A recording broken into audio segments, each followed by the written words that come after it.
എല്ലാവർക്കും നമസ്കാരം. പ്രചോദന ബുക്ക് ക്ലബിന്റെ 37ാമത്തെ ബുക്കിന്റെ ഡിസ്കഷൻ ആണ്. ഒരു സൈലന്റ് പ്രയറോട് കൂടി നമുക്ക് തുടങ്ങാം.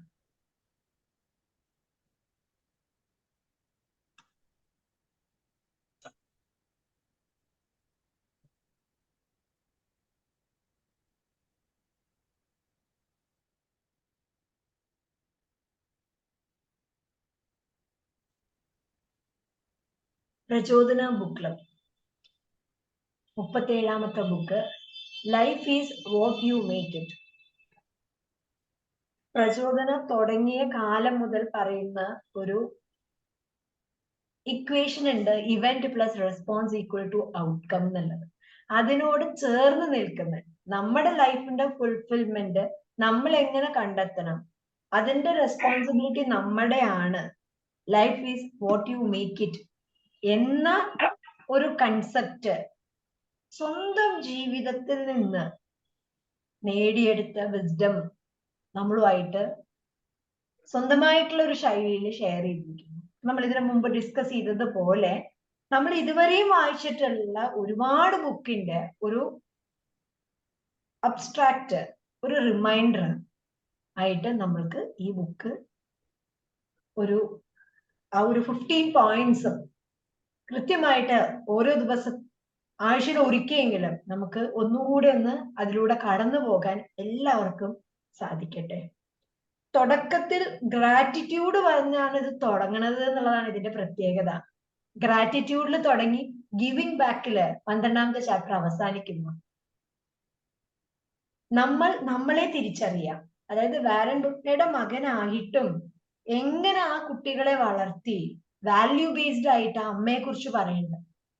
അങ്ങനെ നമ്മൾ ഓരോരുത്തരും നമ്മളിലേക്കും കൂടെ തിരിഞ്ഞു നോക്കി നമ്മുടെ ഇപ്പോ ഡോക്ടർ ശ്രീലേഖുമായിട്ട് ഞാൻ അതിന്റെ ഡോക്ടറുടെ ഓഡിയോ കേട്ടിട്ട് മൊത്തത്തിൽ ഒരു കൺക്ലൂഷൻ ആയിട്ട് ഒരു 5T ആ ഒരു ജസ്റ്റ് തോട്ടിൽ തോന്നിയതായിരുന്നു ഞാൻ ഡോക്ടറുമായിട്ട് ഷെയർ ചെയ്തത്. അത് നമ്മുടെ PBC മെമ്പേഴ്സുമായിട്ടും കൂടി പങ്കുവെക്കുകയാണ്. നമ്മുടെ life is what we make it. അങ്ങനെ നമ്മുടെ ലൈഫ് സാറ്റിസ്ഫാക്ഷനോട് കൂടി സക്സസ്ഫുള്ളി നമ്മുടെ പെർസ്പെക്റ്റീവില് നമ്മൾ ഹാപ്പിനെസ് കണ്ടെത്തണമെങ്കിൽ നമ്മുടെ 5 ടീകൾ അറിയണം. ഫസ്റ്റ് T എന്ന് പറയുന്നത് നമ്മുടെ ടാലന്റ് തിരിച്ചറിയാം. സെക്കൻഡ് T എന്ന് പറഞ്ഞാൽ നമ്മുടെ ടാലന്റ് നമുക്ക് തിരിച്ചറിയണമെങ്കിൽ we need to trust our self first. നമ്മുടെ ടാലന്റ് തിരിച്ചറിഞ്ഞ് നമ്മുടെ ചുറ്റുമുള്ളവരെയും നമ്മൾ തിരിച്ചറിയണം. ഒരു വിശ്വാസം വേണം നമുക്ക്.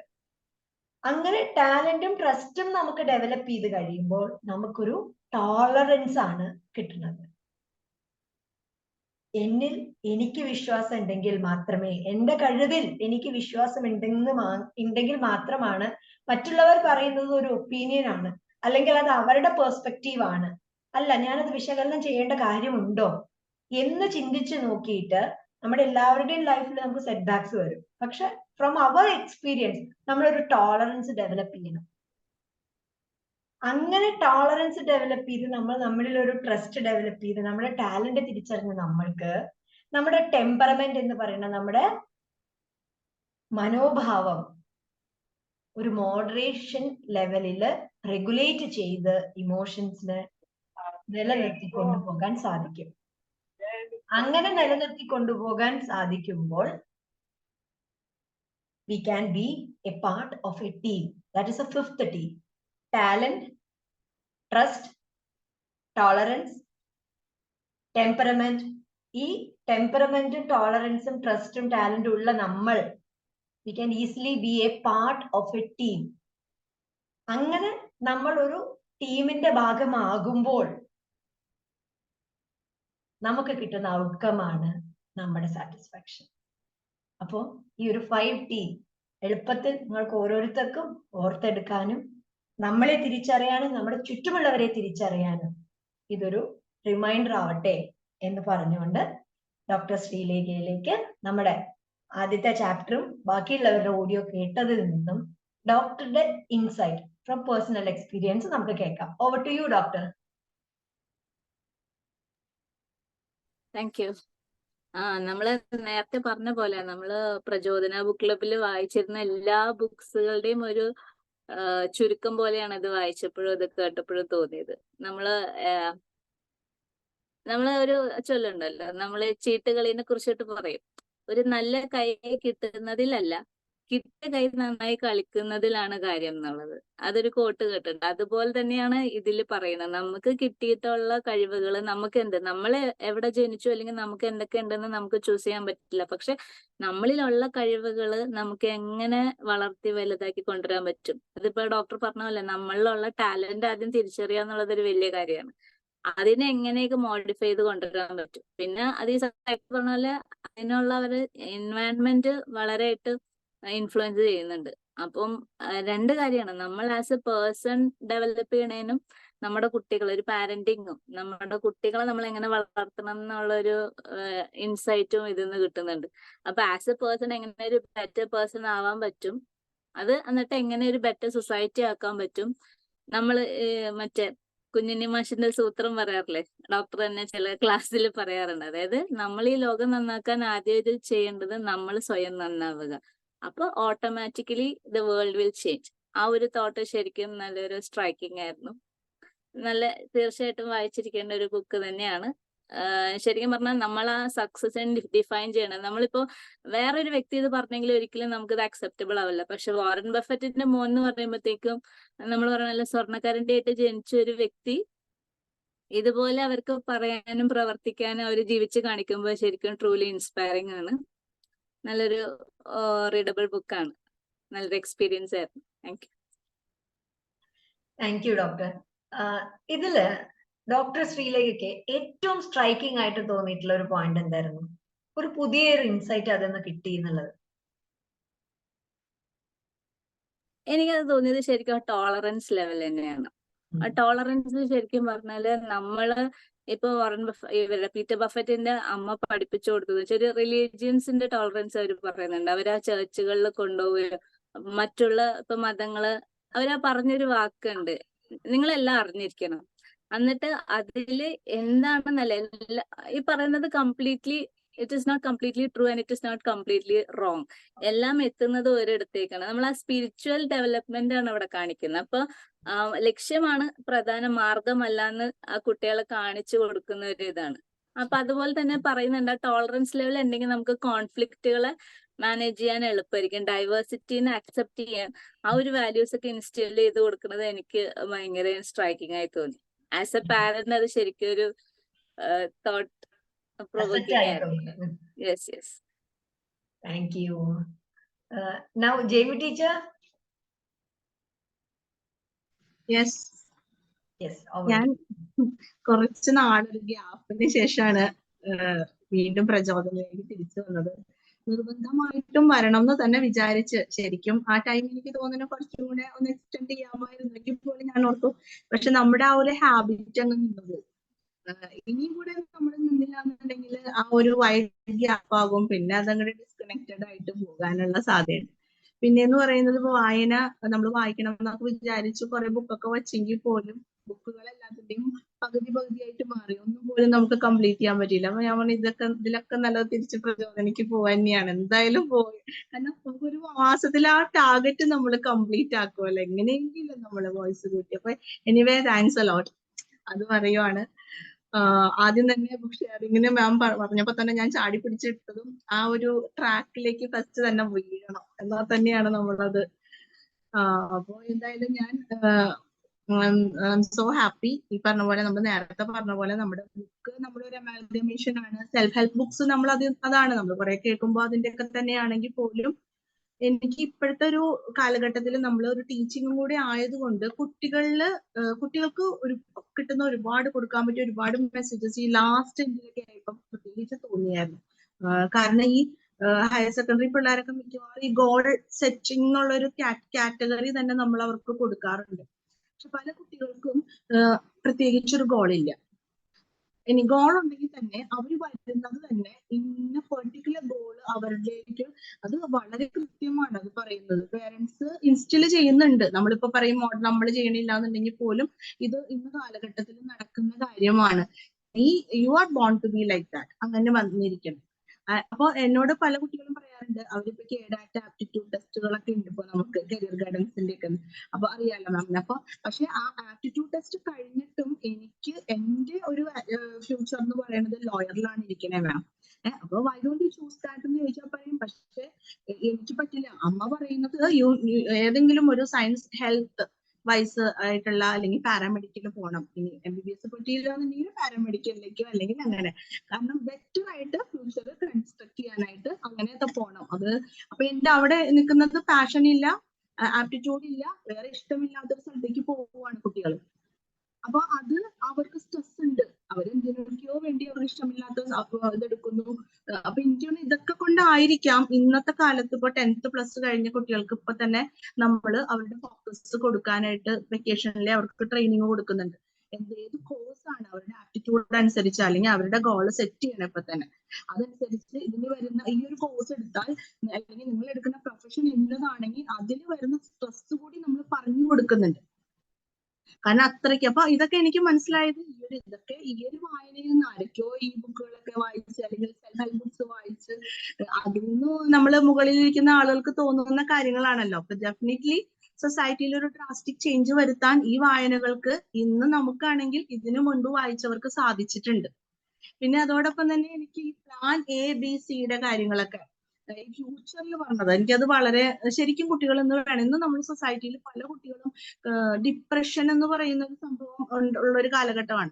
അല്ലെങ്കിൽ സൂയിസൈഡ്, അതൊരു കാലഘട്ടത്തിന് മുമ്പ് വരെ ഉണ്ട്. കാരണം അവര് ആഗ്രഹിക്കുന്ന കാര്യം ഡ്രീംസ് ക്യാപ്ചർ ചെയ്യാതെ വരുമ്പോൾ അത് ജോലി ആയിക്കോട്ടെ അല്ലെങ്കിൽ അവരുടെ വേറെ ഏതെങ്കിലും വികാരങ്ങളായിക്കോട്ടെ, പക്ഷെ അവിടെ അതോടുകൂടി ദാറ്റ് എൻഡ് ഓഫ് ലൈഫ് എന്നുള്ളത് ഇപ്പോഴും നമ്മുടെ കുട്ടികളിലുണ്ട്. പക്ഷെ അതൊക്കെ ശരിക്കും പറഞ്ഞാൽ you need to rub your eyes and just look at the wider world and find out എന്താ പറയുക cluster of dreams are waiting for you എന്നുള്ള കാര്യം പല കുട്ടികൾക്കും ഇല്ല. അപ്പൊ നമ്മളിത് ഓരോ പേരന്റ് ഇത് വായിച്ചിരിക്കുകയാണെങ്കിൽ വളരെ നല്ലതായിരിക്കും എന്ന് എനിക്ക് തോന്നി. കാരണം പേരൻസ് ആണ് ഇത് ശരിക്കും വായിക്കേണ്ടത്. കാരണം അപ്പൊ അതനുസരിച്ച് കുട്ടികളിലേക്ക് ഈ ബുക്ക്, കാരണം അവരെങ്ങനെയാണ് മോൾഡ് ചെയ്തത് പീറ്റർ ബഫറ്റിനെ എന്നുള്ള ആ ഒരു ശരിക്കും ഗോൾഡൻ സ്റ്റാച്യൂസ് ആയി മാറാതെ വികാരവും വിചാരവും അല്ലെങ്കിൽ സൊസൈറ്റിക്ക് വേണ്ടിയിട്ട് ഒരു വെൽബീങ് ആയിട്ട് നിലകൊള്ളുന്ന ഒരു ഫ്ലെക്സിബിൾ ആയിട്ടുള്ള ഹ്യൂമൻ ബീങ്ങിനെ എങ്ങനെ മാറ്റിയെടുക്കാം എന്നുള്ളത് ശരിക്കും. അതേപോലെ എനിക്ക് വായിച്ചപ്പോ വേറെ ഈ പറഞ്ഞ എല്ലാവരും വായിച്ച ബുക്കുകൾ തന്നെയായിരിക്കും അതൊക്കെ. ഖലീൽ ജിബ്രാന്റെ പ്രോഫിറ്റ് വായിച്ചിട്ടുണ്ടായിരിക്കണം എല്ലാവരും, അല്ലെങ്കിൽ വായിച്ചിട്ടില്ലെങ്കിൽ അതൊന്ന് വായിക്കണം. ജസ്റ്റ് ഒരു ലൈഫ് ലേണിംഗ് ആണ്. വളരെ വർഷം മുമ്പ് ലെബനൻ ആയിട്ടുള്ള റൈറ്റർ ആണല്ലോ ആള്. വളരെ വർഷങ്ങൾക്ക് മുമ്പ് എഴുതിയിട്ടാണ് മരിച്ചുപോയത്. അതിൽ ചിൽഡ്രനെ പറ്റി ഓരോന്നും, ചിൽഡ്രൻ, മാരേജ്, വർക്ക്, എല്ലാത്തിനെയും പറ്റിയും വളരെ പ്രിസൈസ് ആയിട്ട് ഇതൊരു പോയറ്റിക് പ്രോസ് പോലെയാണ്. അപ്പൊ പുള്ളി ശരിക്കും പറഞ്ഞ ഒരു കാര്യമാണ്, don't ഇൻസ്റ്റിൽ, you can love your child but don't instill their thoughts upon you because they don't belong to you. അപ്പൊ അവർക്ക് അവരുടേതായിട്ടുള്ള ഫ്യൂച്ചർ ഉണ്ട്. And even you cannot even visit their dreams എന്ന് പറയണേ. അവർക്ക് നമ്മൾ വിചാരിക്കുന്നതിന് അപ്പുറത്തേക്കുള്ള എന്തൊക്കെയോ അവരുണ്ട്. കാരണം ആ ജനറേഷൻ തന്നെ മാറുകയാണ്. പക്ഷെ നമ്മൾ പലരും അത് അറിയാതെ നമ്മളിലുള്ള തോട്ട്സ് കംപ്ലീറ്റ് ആയിട്ട് ഇൻസ്റ്റിൽ ചെയ്തിട്ട് അവരുടെ പാഷനോ അവരുടെ ഡ്രീമോ അല്ലെങ്കിൽ അവരുടെ കാലിബറോ പലപ്പോഴും നമ്മൾ മറന്നു പോകാറുണ്ട്. അപ്പൊ അതുകൂടെ കണ്ടുപിടിച്ചു കഴിഞ്ഞാൽ പാഷനും അതുപോലെ ഡ്രീമും ഒരുമിച്ച് കൊണ്ടുപോയാൽ കുട്ടികൾക്ക് ഡിപ്രഷൻസ് കുറയുമെന്ന് എനിക്ക് തോന്നിയിട്ടുണ്ട്. ഞാൻ അധികവും ഒരു ടീച്ചർ ആയതുകൊണ്ട് ഈ വായന ഇപ്പോഴത്തെ കുട്ടികളുടെ ലെവലിലേക്കാണ് നോക്കിക്കണ്ടത്. അപ്പൊ എല്ലാ പേരൻസും തന്നെ ഇത് വായിക്കണം എന്നാണ് ഞാൻ നമുക്ക് കിട്ടിയ ഒരു ഓപ്പർച്യൂണിറ്റി ഒരു വൈഡർ റേഞ്ചിൽ കിട്ടുവാണെങ്കിൽ ഇറ്റ് വിൽ ബി ഗ്രേറ്റ്. നമുക്കത് ആഗ്രഹിക്കാമെന്ന് മാത്രമേ പറയുള്ളൂ. പക്ഷെ നമ്മള് 10 പേര് വായിക്കുമ്പോൾ നമ്മൾ വായിച്ച കാര്യം ഇതുപോലെ മറ്റുള്ളവരോട് ഷെയർ ചെയ്യുമ്പോൾ അതങ്ങനെ സ്പ്രെഡ് ചെയ്ത് പോകുന്നു. അപ്പൊ എനിവേ താങ്ക്സ് ടു പ്രചോദന, അത് മാത്രമേ എനിക്ക് പറയാനുള്ളൂ. ഇങ്ങനെ ഒരു ഓപ്പർച്യൂണിറ്റി നമുക്ക് ഈ ബുക്ക് വായിക്കാനായിട്ട് തന്നതില്. Okay, thank you. Thank you teacher. അതായത് ടീച്ചറുടെ എക്സ്പീരിയൻസും കൂടി ഷെയർ ചെയ്യുമ്പോൾ, കാരണം ഇന്നത്തെ കാലഘട്ടത്തിലെ +2 ലെവലിലുള്ള കുട്ടികളില് ഇങ്ങനെ ആപ്റ്റിറ്റ്യൂഡ് ടെസ്റ്റ് നടത്തുന്നുണ്ടെന്നും ആ ടെസ്റ്റ് നടത്തിയിട്ട് അവർക്ക് അവരുടെ ഡ്രീംസ് എന്താണെന്ന് ഐഡന്റിഫൈ ചെയ്യാനും അവരുടെ എന്തിനാണ് അവരുടെ ടാലന്റ് എന്ന് ഐഡന്റിഫൈ ചെയ്യാൻ അവർക്ക് ഒരു ഓപ്പർച്യൂണിറ്റി നമ്മൾ സ്കൂളിൽ നിന്ന് തന്നെ ഒരുക്കി കൊടുക്കുന്നുണ്ട് എന്നുള്ളത് വലിയൊരു കാര്യം. സ്കൂൾസ് നോഡൽ സെന്റേഴ്സ് ആയിട്ടുള്ള സ്കൂളുകൾ, എല്ലാ സ്കൂൾസും നോഡൽ സെന്റേഴ്സ് അല്ല. പക്ഷെ കേഡാറ്റിന്റെ നമുക്ക് എപ്പോ വേണമെങ്കിലും ഓൺലൈൻ ആയിട്ട് കേഡാറ്റ് അത് പ്രൊഫഷണൽസ് ഉണ്ട്. എല്ലാവർക്കും അതിന് ട്രെയിനിങ് കിട്ടിയിട്ടില്ല, അത് ആപ്ലിക്കബിൾ അല്ല. പക്ഷെ കരിയർ ഗൈഡ്സ് ഉണ്ട്. അപ്പൊ അതുവരെ നമ്മള് ഇപ്പൊ ഞാൻ അതിന്റെ നോഡൽസ് കേഡാറ്റിന്റെ ആപ്റ്റിറ്റ്യൂഡ് ടെസ്റ്റ് എനിക്കില്ല, പക്ഷെ നമ്മളത് റെഫർ ചെയ്ത് കൊടുത്താൽ നമ്മുടെ തന്നെ ഗവൺമെന്റ് കീഴിൽ ഓൺലൈനായിട്ട് നമുക്കത് ചെയ്ത് കൊടുക്കും. അപ്പൊ അങ്ങനെയൊക്കെ നമുക്ക് ഒരുപാട് ഇപ്പൊ കുട്ടികളുടെ പുറകെ തന്നെയാണ് ഈ സൗഹൃദമായിട്ടും സൗഹൃദ ക്ലബ്സും കരിയർ ഗൈഡൻസും കുട്ടികൾക്ക് വേണ്ട മെന്റൽ ഹെൽത്തും നന്നായിട്ട് പ്രയോറിറ്റി എസ്പെഷ്യലി ഹയർ സെക്കൻഡറിയിൽ കൊടുക്കുന്നുണ്ട്. സെക്സ് എഡ്യൂക്കേഷനും മെന്റൽ ഹെൽത്ത് എഡ്യൂക്കേഷനും സൈക്കോളജിസ്റ്റിന്റെ സേവനങ്ങളൊക്കെ നമ്മൾ കൊടുക്കുന്നുണ്ട്. പക്ഷെ എന്നിട്ടും നമുക്ക് കുട്ടികളെ ക്യാപ്ചർ ചെയ്യാൻ അല്ലെങ്കിൽ അവരിലെ ചേഞ്ച് വരുത്താൻ നമുക്ക് പലപ്പോഴും പറ്റുന്നില്ല. പക്ഷെ എനിക്ക് തോന്നുന്നു അവിടെ ഈ പറഞ്ഞ പോലെ മാതാപിതാക്കളുടെ അപ്രോച്ച്, ട്രെൻഡിന് പുറകെ പോകുന്ന ഒരു അപ്രോച്ചും, അപ്പൊ നമ്മള് പലപ്പോഴും മറന്നു പോകുന്നുണ്ട്. നമ്മുടെ ഫാസ്റ്റ് പേസ് ആണല്ലോ, ചേഞ്ചിങ് വേൾഡ് ആണ്, ഓടാണല്ലോ. ഈ ഓട്ടത്തിനുള്ളിൽ നമ്മൾ ഓടിക്കൊണ്ടിരിക്കുന്ന സമയത്ത് എവിടേക്കോ കുട്ടികളുടെ മനസ്സ് കാണാനായിട്ട് അല്ലെങ്കിൽ കമ്മ്യൂണിക്കേഷൻ നഷ്ടപ്പെട്ടു പോകുന്നതിന്റെയാണ് ഈ മെയിൻ പ്രശ്നം വരിക. അപ്പൊ എനിക്ക് ഇതൊക്കെ നമ്മൾ പറയാന്ന് മാത്രമേ ഉള്ളൂ. കുറച്ചു പേരിലേക്കെങ്കിലും എത്തുമ്പോ എത്തട്ടെ എന്ന് പറയാം. എനിക്ക് തോന്നുന്നു ഈ പറഞ്ഞ അധ്യാപകരാണെങ്കിലും കുറെ പേരൊക്കെ വായിക്കുകയാണെങ്കിൽ കുട്ടികളിലൂടെ അത് കമ്മ്യൂണിക്കേറ്റ് ചെയ്യുമ്പോ അധ്യാപനവും അതോടൊപ്പം തന്നെ ഈ പറഞ്ഞ പോലെ കുറച്ചൊരു ലൈഫ് എഡ്യൂക്കേഷനും കൂടെ കൊടുക്കുകയാണെങ്കിൽ നമുക്ക് ചേഞ്ച് വരുത്താനായിട്ട് കുറച്ച് സാധിക്കുമെന്ന് ഞാൻ വിചാരിക്കുകയാണ്.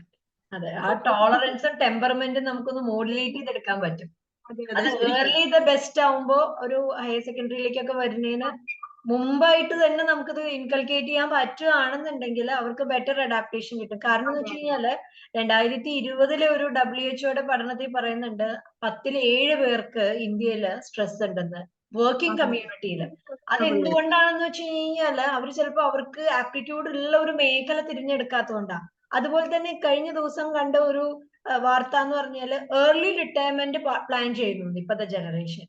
ഏർലി റിട്ടയർമെന്റ് എന്തുകൊണ്ട് പ്ലാൻ ചെയ്യുന്നു എന്ന് വെച്ചാൽ അവരിപ്പൊ ചെയ്യുന്ന ജോലി അവർ എൻജോയ് ചെയ്തല്ല ചെയ്യുന്നത്. അത് കഴിഞ്ഞിട്ട് അവർക്ക് ആ ഒരു ഫൈനാൻഷ്യൽ സ്റ്റെബിലിറ്റി വന്നിട്ട് ദെൻ അവർക്ക് പോകാൻ ആഗ്രഹിക്കുന്ന സ്ഥലങ്ങളിലേക്കും ആഗ്രഹിക്കുന്ന ഫീൽഡുകളിലേക്ക് അവർക്കൊരു ഷിഫ്റ്റിന് വേണ്ടിയിട്ടാണ് അവർ ആ ഏർലി റിട്ടയർമെന്റ് പ്ലാൻ ചെയ്യണേന്ന് പറയുന്നത്. അപ്പൊ തീർച്ചയായിട്ടും നമുക്ക് ഇഷ്ടമുള്ള മേഖലയെ തിരഞ്ഞെടുത്ത് അതിൽ പാഷനോടുകൂടി വർക്ക് ചെയ്യാൻ സാധിച്ചു കഴിഞ്ഞാൽ ഒരു പരിധി വരെ ഈ എന്താ പറയണ നമ്മുടെ വർക്കിംഗ് കൾച്ചറിലുള്ള ഈ സ്ട്രെസ് നമുക്ക് കുറയ്ക്കാൻ സാധിക്കും. വർക്കിംഗ് സെക്ടറിലുള്ള സ്ട്രെസ് കുറച്ചു കഴിഞ്ഞാൽ അത് ഫാമിലിയിലും നമുക്കൊരു ബെറ്റർ റിസൾട്ട് കിട്ടും. അല്ല, മാം പറഞ്ഞത് ശരിയായി. ഇപ്പൊ ഞാനും എന്റെ അറിവിലും പലരും ഉണ്ട് ഈ പറഞ്ഞ പോലെ വിദ്യാഭ്യാസം എടുക്കുന്ന ഒരു ടെൻഡൻസി ഉണ്ട്. കാരണം അവർക്ക് ലൈഫ് നഷ്ടപ്പെട്ടത് എൻജോയ് ചെയ്യാനാണ്. ഓഡിയോ ഒന്ന് കുറയ്ക്കാനാണ്. അല്ല, അത് ഇങ്ങനെ എന്താ ക്ലാരിറ്റി ഇല്ല. ക്ലാരിറ്റി ആണോ? ഫ്ലിക്കർ ചെയ്യാം. ഇപ്പൊ കേൾക്കുന്നുണ്ടോ മാം? ഇപ്പൊ കേൾക്കാം. ഇടയ്ക്ക് വോയിസ് ഫീബിൾ ആവുന്നുണ്ട്. ഇപ്പോഴോ ഞാൻ കുറച്ച് വെച്ചിട്ടുണ്ട്.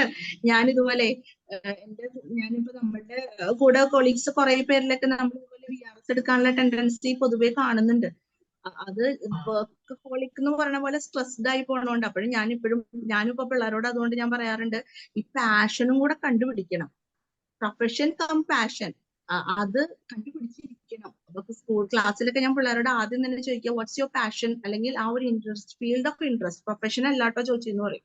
അപ്പൊ 60 പേരുണ്ടെങ്കിൽ 60 പേർക്കും എന്തെങ്കിലും സ്കിൽ ഉണ്ടായിരിക്കണം, മസ്റ്റ് ആണത്. അപ്പൊ അത് കാണിക്കാനുള്ള ഒരു എക്സിബിഷൻ നമുക്ക് ഉണ്ടാവും ഫ്രൈഡേ നമ്മൾ ഇടയ്ക്ക് ചെല്ലുമ്പോ. കാരണം ഇതാണ് സംഭവം, ഡിപ്രസ്ഡ് ആവില്ല. കാരണം നമ്മൾക്ക് വർക്കിൽ ഇപ്പൊ നമുക്കൊരു വർക്കിൽ സ്ട്രെസ് വരുമ്പോ നമുക്ക് എന്തെങ്കിലും ഒരു പോസിറ്റിവിറ്റി കിട്ടുന്നത് നമ്മുടെ ഈ പാഷനിൽ കൂടിയാണ്. ഒരു മ്യൂസിക് ആയിക്കോട്ടെ, റീഡിങ് ആയിക്കോട്ടെ, ഡെഫിനറ്റ്ലി നിർബന്ധമായിട്ടുള്ള കാര്യമാണ് അതൊക്കെ. പക്ഷെ നമ്മൾ പറയാന്ന് മാത്രമേ ഉള്ളൂ. അതെ, അല്ല, ഡോക്ടർ ശ്രീലേഖ പോയിന്റ് ഔട്ട് ചെയ്ത പോലെ നമ്മുടെ ഫസ്റ്റ് ബുക്കിൽ പറയേണ്ടത് നമുക്ക് പറ്റുമെങ്കിൽ ജാപ്പനീസിന്റെ ഹാപ്പിനെസിന്റെ റീസൺ നമുക്ക് 2 പ്രൊഫഷൻ വേണമെന്ന്. ഇക്കിഗായില് പറയുന്നതാണത്. ഇക്കിഗായില് പറയുന്നത് 2 പ്രൊഫഷൻ ഉണ്ടെങ്കിൽ ഒന്ന് പാഷൻ ആയിരിക്കണം, ഒന്ന് പ്രൊഫഷൻ ആയിരിക്കണം. പ്രൊഫഷൻ വേണ്ടാന്ന് വെക്കുന്ന സമയത്ത് പാഷൻ പ്രൊഫഷൻ ആയിട്ട് വരണം. ഇതിനകത്തും പറയുന്നുണ്ടല്ലോ, വൊക്കേഷന്റെ കാര്യം പറയുന്നില്ലേ, അത് പാഷൻ. അത് ശരിക്കും പറയുകയാണെങ്കിൽ നമ്മുടെ പാഷൻ നമ്മൾ തിരഞ്ഞെടുക്കാത്തത് ഒരു 90% പേരൻസിന്റെ ഇൻഫ്ലുവൻസ് ആണ്, ഡയറക്റ്റ് ഓർ ഇൻഡയറക്റ്റ് ഇൻഫ്ലുവൻസ്. അത് ഇപ്പം ബുക്കിൽ തന്നെ പറയുന്നുണ്ട്, പുവർ പീപ്പിൾ ആയാലും അല്ല റിച്ച് പീപ്പിൾ ആയാലും എല്ലാവരിലും അതുണ്ട്. ആ പാഷനറ്റ് ആയിട്ടുള്ള ഒരു കാര്യം ഈ ആദ്യം പറഞ്ഞ പോലെ ജെയ്മി പറഞ്ഞ പോലെ ട്രെൻഡിന്റെ പുറകെ പോവുക, അത് അവർക്ക് പാഷൻ ആയിരിക്കില്ല, ചെയ്യാൻ പറ്റില്ല. അതുകൊണ്ടാണ് ഈ ഏർലി റിട്ടയർമെന്റിനൊക്കെ ചിന്തിക്കുന്നത്. അപ്പൊ ഒരുപാട് ആൾക്കാർ പണ്ട് ഞാനൊക്കെ പഠിപ്പിച്ചിരുന്ന കാലത്ത് പോലും CBSEയിൽ 10ാം ക്ലാസ്സിൽ ഇങ്ങനെ CBSEന്ന് ഇങ്ങനെ ഒരു ആപ്റ്റിറ്റ്യൂഡ് ടെസ്റ്റ് ഉണ്ടായിരുന്നു. അത് നമ്മൾ ഫില്ല് ചെയ്യിച്ചിട്ട്, കുട്ടികളെ കൊണ്ട് ഫില്ല് ചെയ്യിച്ചിട്ട് നമ്മൾ അവിടെ അയച്ചിട്ട് അവരാണ് അതിന്റെ റിസൾട്ട് ഇങ്ങോട്ട് തരിക. എന്നിട്ട് നമ്മൾ പേരൻസ് ആയിട്ടിരുന്ന് 1-to-1 കൗൺസിലിംഗ് പോലെ ചെയ്യായിരുന്നു. പക്ഷെ ആര് കേൾക്കാൻ? നമ്മൾ പറഞ്ഞു വിട്ടത് കുട്ടികളെ എഞ്ചിനീയറിംഗ് ഈ കുട്ടിക്ക് പറ്റില്ല, ഈ കുട്ടിക്ക് ഇന്നതേ പറ്റുള്ളൂ എന്ന് പറഞ്ഞു വിട്ടിട്ട് എഞ്ചിനീയറിംഗിന് വിട്ടിട്ട് ഞാൻ കൗൺസിലർ ആയിരുന്ന 2 വർഷം കഴിഞ്ഞപ്പോൾ എൻ്റെ അടുത്ത് കൗൺസിലിങ്ങിന് വന്നിട്ടുണ്ട്. അവൻ 1 വർഷം കഴിഞ്ഞപ്പോൾ ഇട്ടിട്ട് പോന്നു എന്ന് പറഞ്ഞിട്ട്. അപ്പൊ ഒരിക്കലും നമ്മൾ പറയുന്നത് അപ്പൊ കേൾക്കൂല അവര്. അപ്പം ട്രെൻഡ് എന്ന് പറഞ്ഞ്, ഇപ്പൊ ഈ ട്രെൻഡ് എന്ന് പറഞ്ഞില്ലേ, ഫ്രണ്ടിന്റെ മോൻ ഇതിന് പോയി അല്ലെങ്കിൽ കസിന്റെ മോൻ ഇതിന് പോയി എന്ന് പറഞ്ഞാൽ ആ ലെവലിലേക്ക് പോകണമെന്നാണ് അവർക്കുടെ ആഗ്രഹം. എന്താണ് കുട്ടിക്ക് ആഗ്രഹം, അല്ലെങ്കിൽ കുട്ടിക്ക് കഴിവ് എന്താണ്, ടാലന്റ്, പറഞ്ഞൊരു ടാലന്റ് എന്താണ് എന്ന് ശരിക്കും കണ്ടുപിടിക്കുന്ന ഒരു ടെസ്റ്റ് ആയിരുന്നു അത്.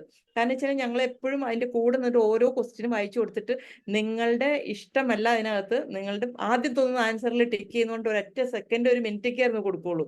അങ്ങനെ ഒരുപാട് കറക്റ്റ് ആയിട്ടാണ് വന്നത്. പക്ഷെ ഈ കറക്റ്റ് ആയിട്ട് വന്നു എന്ന് പറഞ്ഞാൽ നമ്മൾ അറിയണത് എങ്ങനെയാന്ന് വെച്ചാൽ, നമ്മൾ ഈ കുട്ടികളെ 1ാം ക്ലാസ് മുതൽ പഠിപ്പിക്കുന്നതാ. അപ്പൊ നമുക്കറിയാം ഈ കുട്ടി എങ്ങനെയാണെന്ന്. അപ്പൊ അവന്റെ പ്രൊഫഷൻ നമുക്ക് നിശ്ചയിക്കാം ശരിക്കും പറയുകയാണെങ്കിൽ ഈ പേരൻസിനേക്കാളും. പക്ഷെ ആര് ശ്രദ്ധിക്കാൻ? ഇപ്പോഴും അങ്ങനത്തെ പേരൻസ് ഉണ്ട്, അബദ്ധം പറ്റിയിട്ട് തിരിച്ചു വരുന്ന പേരൻസ് ഇപ്പോഴും ഉണ്ട്, അല്ലേ? അപ്പൊ പക്ഷെ ഈ ബുക്കിൽ കഴിഞ്ഞോ? ഇനി ആരുടെയാ? ഇല്ല മാം, പറഞ്ഞോളൂ. അപ്പൊ നമ്മള് ഇപ്പൊ ഇദ്ദേഹം പറയുന്നില്ലേ, ഇദ്ദേഹത്തിന്റെ പേരന്റ്, അതുപോലെ വാറൻ ബഫറ്റ് എന്ന് പറഞ്ഞ ആള് ഭയങ്കര ബില്യണർ ആയിരുന്നു. പക്ഷേ എന്നാലും ആ അമ്മയുടെ എന്താ പറഞ്ഞേക്കണ ജനറോസിറ്റി, അപ്പന്റെ ടാലന്റ്, ഇതെല്ലാം എടുത്തിട്ട്, പക്ഷെ അയാൾ ജീവിച്ച, ഞാൻ അപ്പൊ അയാളുടെ ഒരു ഹിസ്റ്ററി ഒന്ന് നോക്കാൻ പോയി. അപ്പം അയാൾ 1956 മറ്റേ പണിത വീട്ടിൽ തന്നെയാണ് ഇപ്പോഴും കിടക്കണേ. 3 ബെഡ്റൂമും 5 ബെഡ്റൂമും 3 ബാത്റൂമോ എന്തൊക്കെ അങ്ങനെ എഴുതി വെച്ചിട്ടുണ്ട്. അപ്പൊ ആ ഒരു ലെവലിൽ തന്നെയാണ് അവരുടെ വാല്യൂസ് ആണ് അവർ കണക്കാക്കിയത്. ആ വാല്യൂസിനാണ് ഇമ്പോർട്ടന്റ് കൊടുക്കുന്നത്. ഇതിനകത്ത് ആ ഫസ്റ്റ് ചാപ്റ്ററിലാന്ന് തോന്നുന്നു പറയണേ അല്ലേ, വാല്യൂസിന്റെ ഇമ്പോർട്ടൻസ് കൊടുക്കുന്നത്. വാല്യൂസും പിന്നെ അതിന്റെ ചോയ്സസ് അല്ലേ. ആ വാല്യൂസ് നമുക്ക് കിട്ടുന്നത് എവിടുന്ന? അതും പറയുന്നുണ്ട്, പേരന്റിന്റെ അടുത്ത് നിന്ന്, എൻവയോൺമെന്റിൽ നിന്നാണ് കിട്ടുന്നതെന്ന്. അതനുസരിച്ചാണ് നമ്മൾ ചൂസ് ചെയ്യണേ. ആ ചൂസ് ചെയ്യണ അനുസരിച്ചാണ് നമ്മുടെ ലൈഫ് മുന്നോട്ട് പോകുന്നത്. അതാണ് നമ്മുടെ ഡെസ്റ്റിനി നിശ്ചയിക്കുന്നത്. ഇതൊക്കെ നമ്മൾ കേട്ട കാര്യങ്ങളൊക്കെ തന്നെയാണ്. പക്ഷേ എന്നാലും നമ്മൾ ഇതിൽ കൂടി പോയി ഈ വായനയിൽ കൂടി പോയി കേട്ട് കഴിഞ്ഞപ്പോൾ, ഞാൻ ഈ ഓഡിയോ മാത്രമേ കേട്ടിട്ടുള്ളൂ, വായിച്ചിട്ടൊന്നുമില്ല കേട്ടോ. വായിച്ചത് ആകെപ്പാടെ ഞാൻ ഈ വാരൻ ബഫറ്റ് ആരാണ്, എന്താണ്, അയാളുടെ കാര്യങ്ങൾ പോയി മാത്രം നോക്കിയുള്ളൂ. അപ്പം നമ്മള് ശരിക്കും ബുക്ക് ഡീറ്റെയിൽ ആയിട്ട് വായിക്കേണ്ട ഒരു ബുക്ക് കൂടിയാണിത്.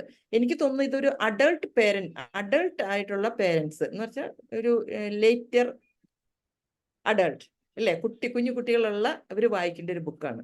എങ്ങനെ കുട്ടീനെ നമുക്ക് ഈ വാല്യൂസിലേക്ക് കൊണ്ടുവരാം, അവര് നമ്മൾ എങ്ങനെ ഡീൽ ചെയ്യണം.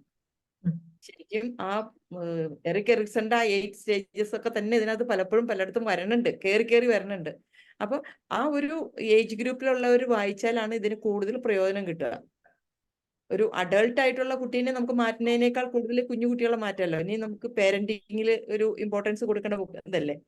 അപ്പം പിന്നെ ഈ അപ്പൊ ഇതിനകത്ത് ഈ ട്രസ്റ്റിനെ പറ്റി പറയണില്ലേ, ട്രസ്റ്റ് ഡെവലപ്പ് ചെയ്യണതിനെ പറ്റി പോലും പറയുന്നുണ്ട് അദ്ദേഹം. ട്രസ്റ്റ് ഡെവലപ്പ് ചെയ്യുന്ന ആ വീട്ടിൽ നിന്ന് തന്നെയാണ്. അപ്പം ഈ ബ്രോഡ് മൈൻഡഡ് ആയിട്ടുള്ള അമ്മയും ടാലന്റഡ് ആയിട്ടുള്ള ഫാദറുമാണ് ആ ട്രസ്റ്റ് അയാൾക്ക് കൊടുത്തതെന്നാണ് അയാൾ പറയണത്. പിന്നെ പിന്നെ ഒരു കാര്യം പറഞ്ഞതെന്ന് വെച്ചാല്, ഈ ലൈഫില് ഇത്രയും പൈസയുള്ള ആളാണെങ്കിൽ പോലും ഒരു സ്ട്രെയിറ്റ് ലൈൻ ആയിട്ടല്ല എൻ്റെ ലൈഫ് പോയേക്കണേന്ന് പറയുന്നുണ്ട്. അതിനിടയ്ക്ക് കുറെ ഏറ്റക്കുറച്ചിലൊക്കെ വരുന്നുണ്ട്, കുറെ ബുദ്ധിമുട്ടുകൾ വരുന്നുണ്ട്, ചലഞ്ചസ് വരുന്നുണ്ട്. അപ്പൊ ഇതിനെയൊക്കെ ഓവർകം ചെയ്യണമെങ്കിൽ ആ ബേസിക് ആയിട്ടുള്ള കാര്യങ്ങൾ, ആ വാല്യൂ സിസ്റ്റം നമ്മൾ ഡെവലപ്പ് ചെയ്യണം. ആ വാല്യൂ സിസ്റ്റം ഇല്ലാത്തതുകൊണ്ടാണല്ലോ ഇന്ന് എല്ലാ തിന്മകളുടെ ഒക്കെ ഒരു കാരണം ഈ വാല്യൂ സിസ്റ്റം ഇല്ലാത്തതുകൊണ്ടാണല്ലോ. നമ്മൾ എന്തെങ്കിലും ചെയ്യാൻ പോകുമ്പോൾ നമ്മളത് അതിൽ നമ്മുടെ പേരൻസ് കാണിച്ച ആ വാല്യൂ.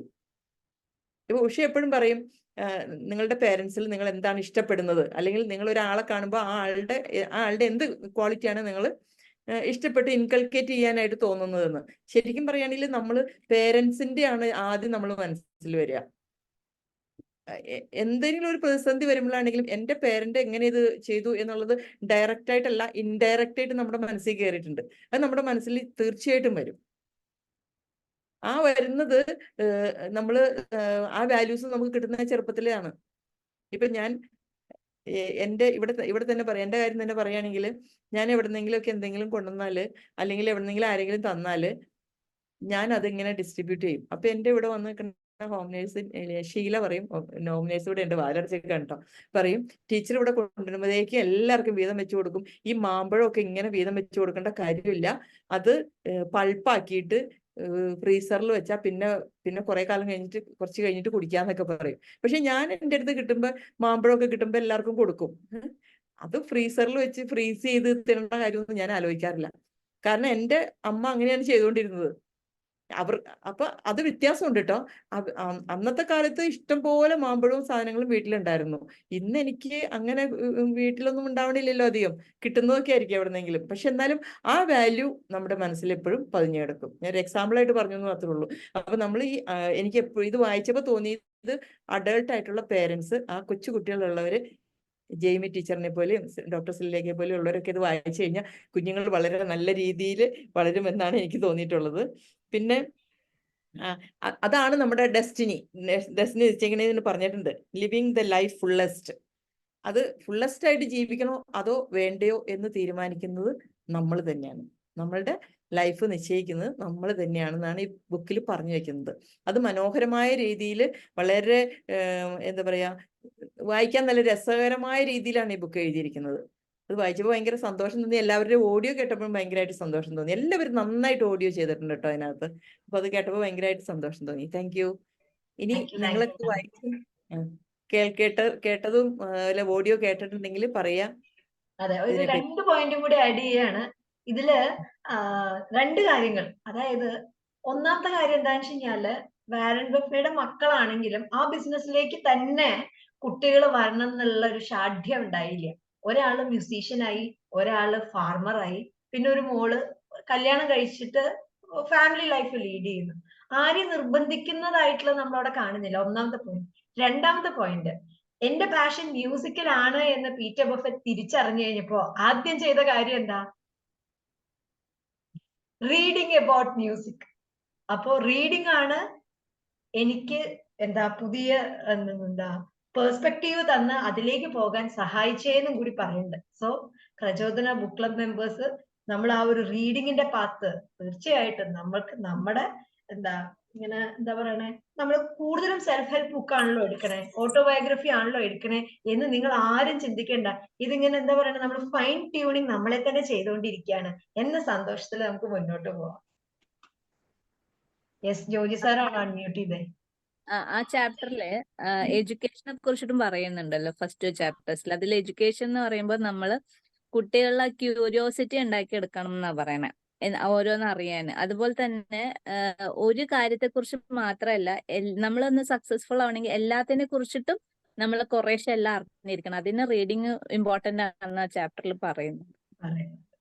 അതുപോലെ തന്നെ ഇപ്പൊ ഈ വാറൻ ബഫറ്റിന്റെ മക്കൾ അദ്ദേഹത്തിന്റെ ഇത് ഫോളോ ചെയ്തില്ല എന്ന് പറയുന്നുണ്ട്. പക്ഷെ അവര് പറയുന്നുണ്ട് എത്രയോ കോടികൾ ഡൊണേറ്റ് ചെയ്തപ്പോ അതിന്റെയൊക്കെ കൈകാര്യം ചെയ്യാനായിട്ട് അവർ ഇരിക്കുന്നുണ്ട്. ആ കുട്ടികൾക്ക് അതിനൊരു പ്രശ്നവും ഉണ്ടായിരുന്നില്ല. അവരെ ആ വളർത്തിക്കൊണ്ട് വന്ന രീതി അതായതുകൊണ്ടാണ്. മിലിൻഡ ഗേറ്റ്സ് ഫൗണ്ടേഷൻ എത്രയോ ബില്യൺസ് കൊടുത്തിട്ട്, പക്ഷെ അത് മാനേജ് ചെയ്യുന്നത് ഈ കുട്ടികളാണ്. പക്ഷെ ഇവർക്ക് കിട്ടുന്ന സാധനമാണ് അവര് കൊടുക്കുന്നത്. അപ്പൊ ആ കുട്ടികളെ വളർത്തിക്കൊണ്ട് വന്ന ഷെയറിംഗ് മൈൻഡ്. അതിൽ പറയണ്ടല്ലോ, ഞങ്ങൾക്ക് വെൽത്ത് കൂടിയെങ്കിലും എന്റെ അച്ഛനും അമ്മയും മാറിയില്ല എന്ന്. ആ സെന്റൻസും വളരെ ബ്യൂട്ടിഫുള്ളാ. ഫസ്റ്റ് ചാപ്റ്ററിൽ പറയണ എത്ര വലിയ വീടുണ്ട് എന്നല്ല, അവിടെ ലവ് ഉണ്ടോന്നാണ് നോക്കണ്ടേ. നിങ്ങൾക്ക് എത്ര നെയ്ബേഴ്സ് ഉണ്ടെന്നല്ല, അവര് നിങ്ങളോട് സംസാരിക്കണ്ട പരസ്പരം. ആ ഒരു വാല്യൂലാണ് അവര് വളർന്നത്. അപ്പൊ അവരെല്ലാരെയും നമ്മളെ പോലെ നമ്മുടെ അയൽക്കാരനെ സ്നേഹിക്കണം, ആ രീതിയിൽ വളർത്തിക്കൊണ്ട് വന്നിട്ടുണ്ട് കുട്ടികൾ.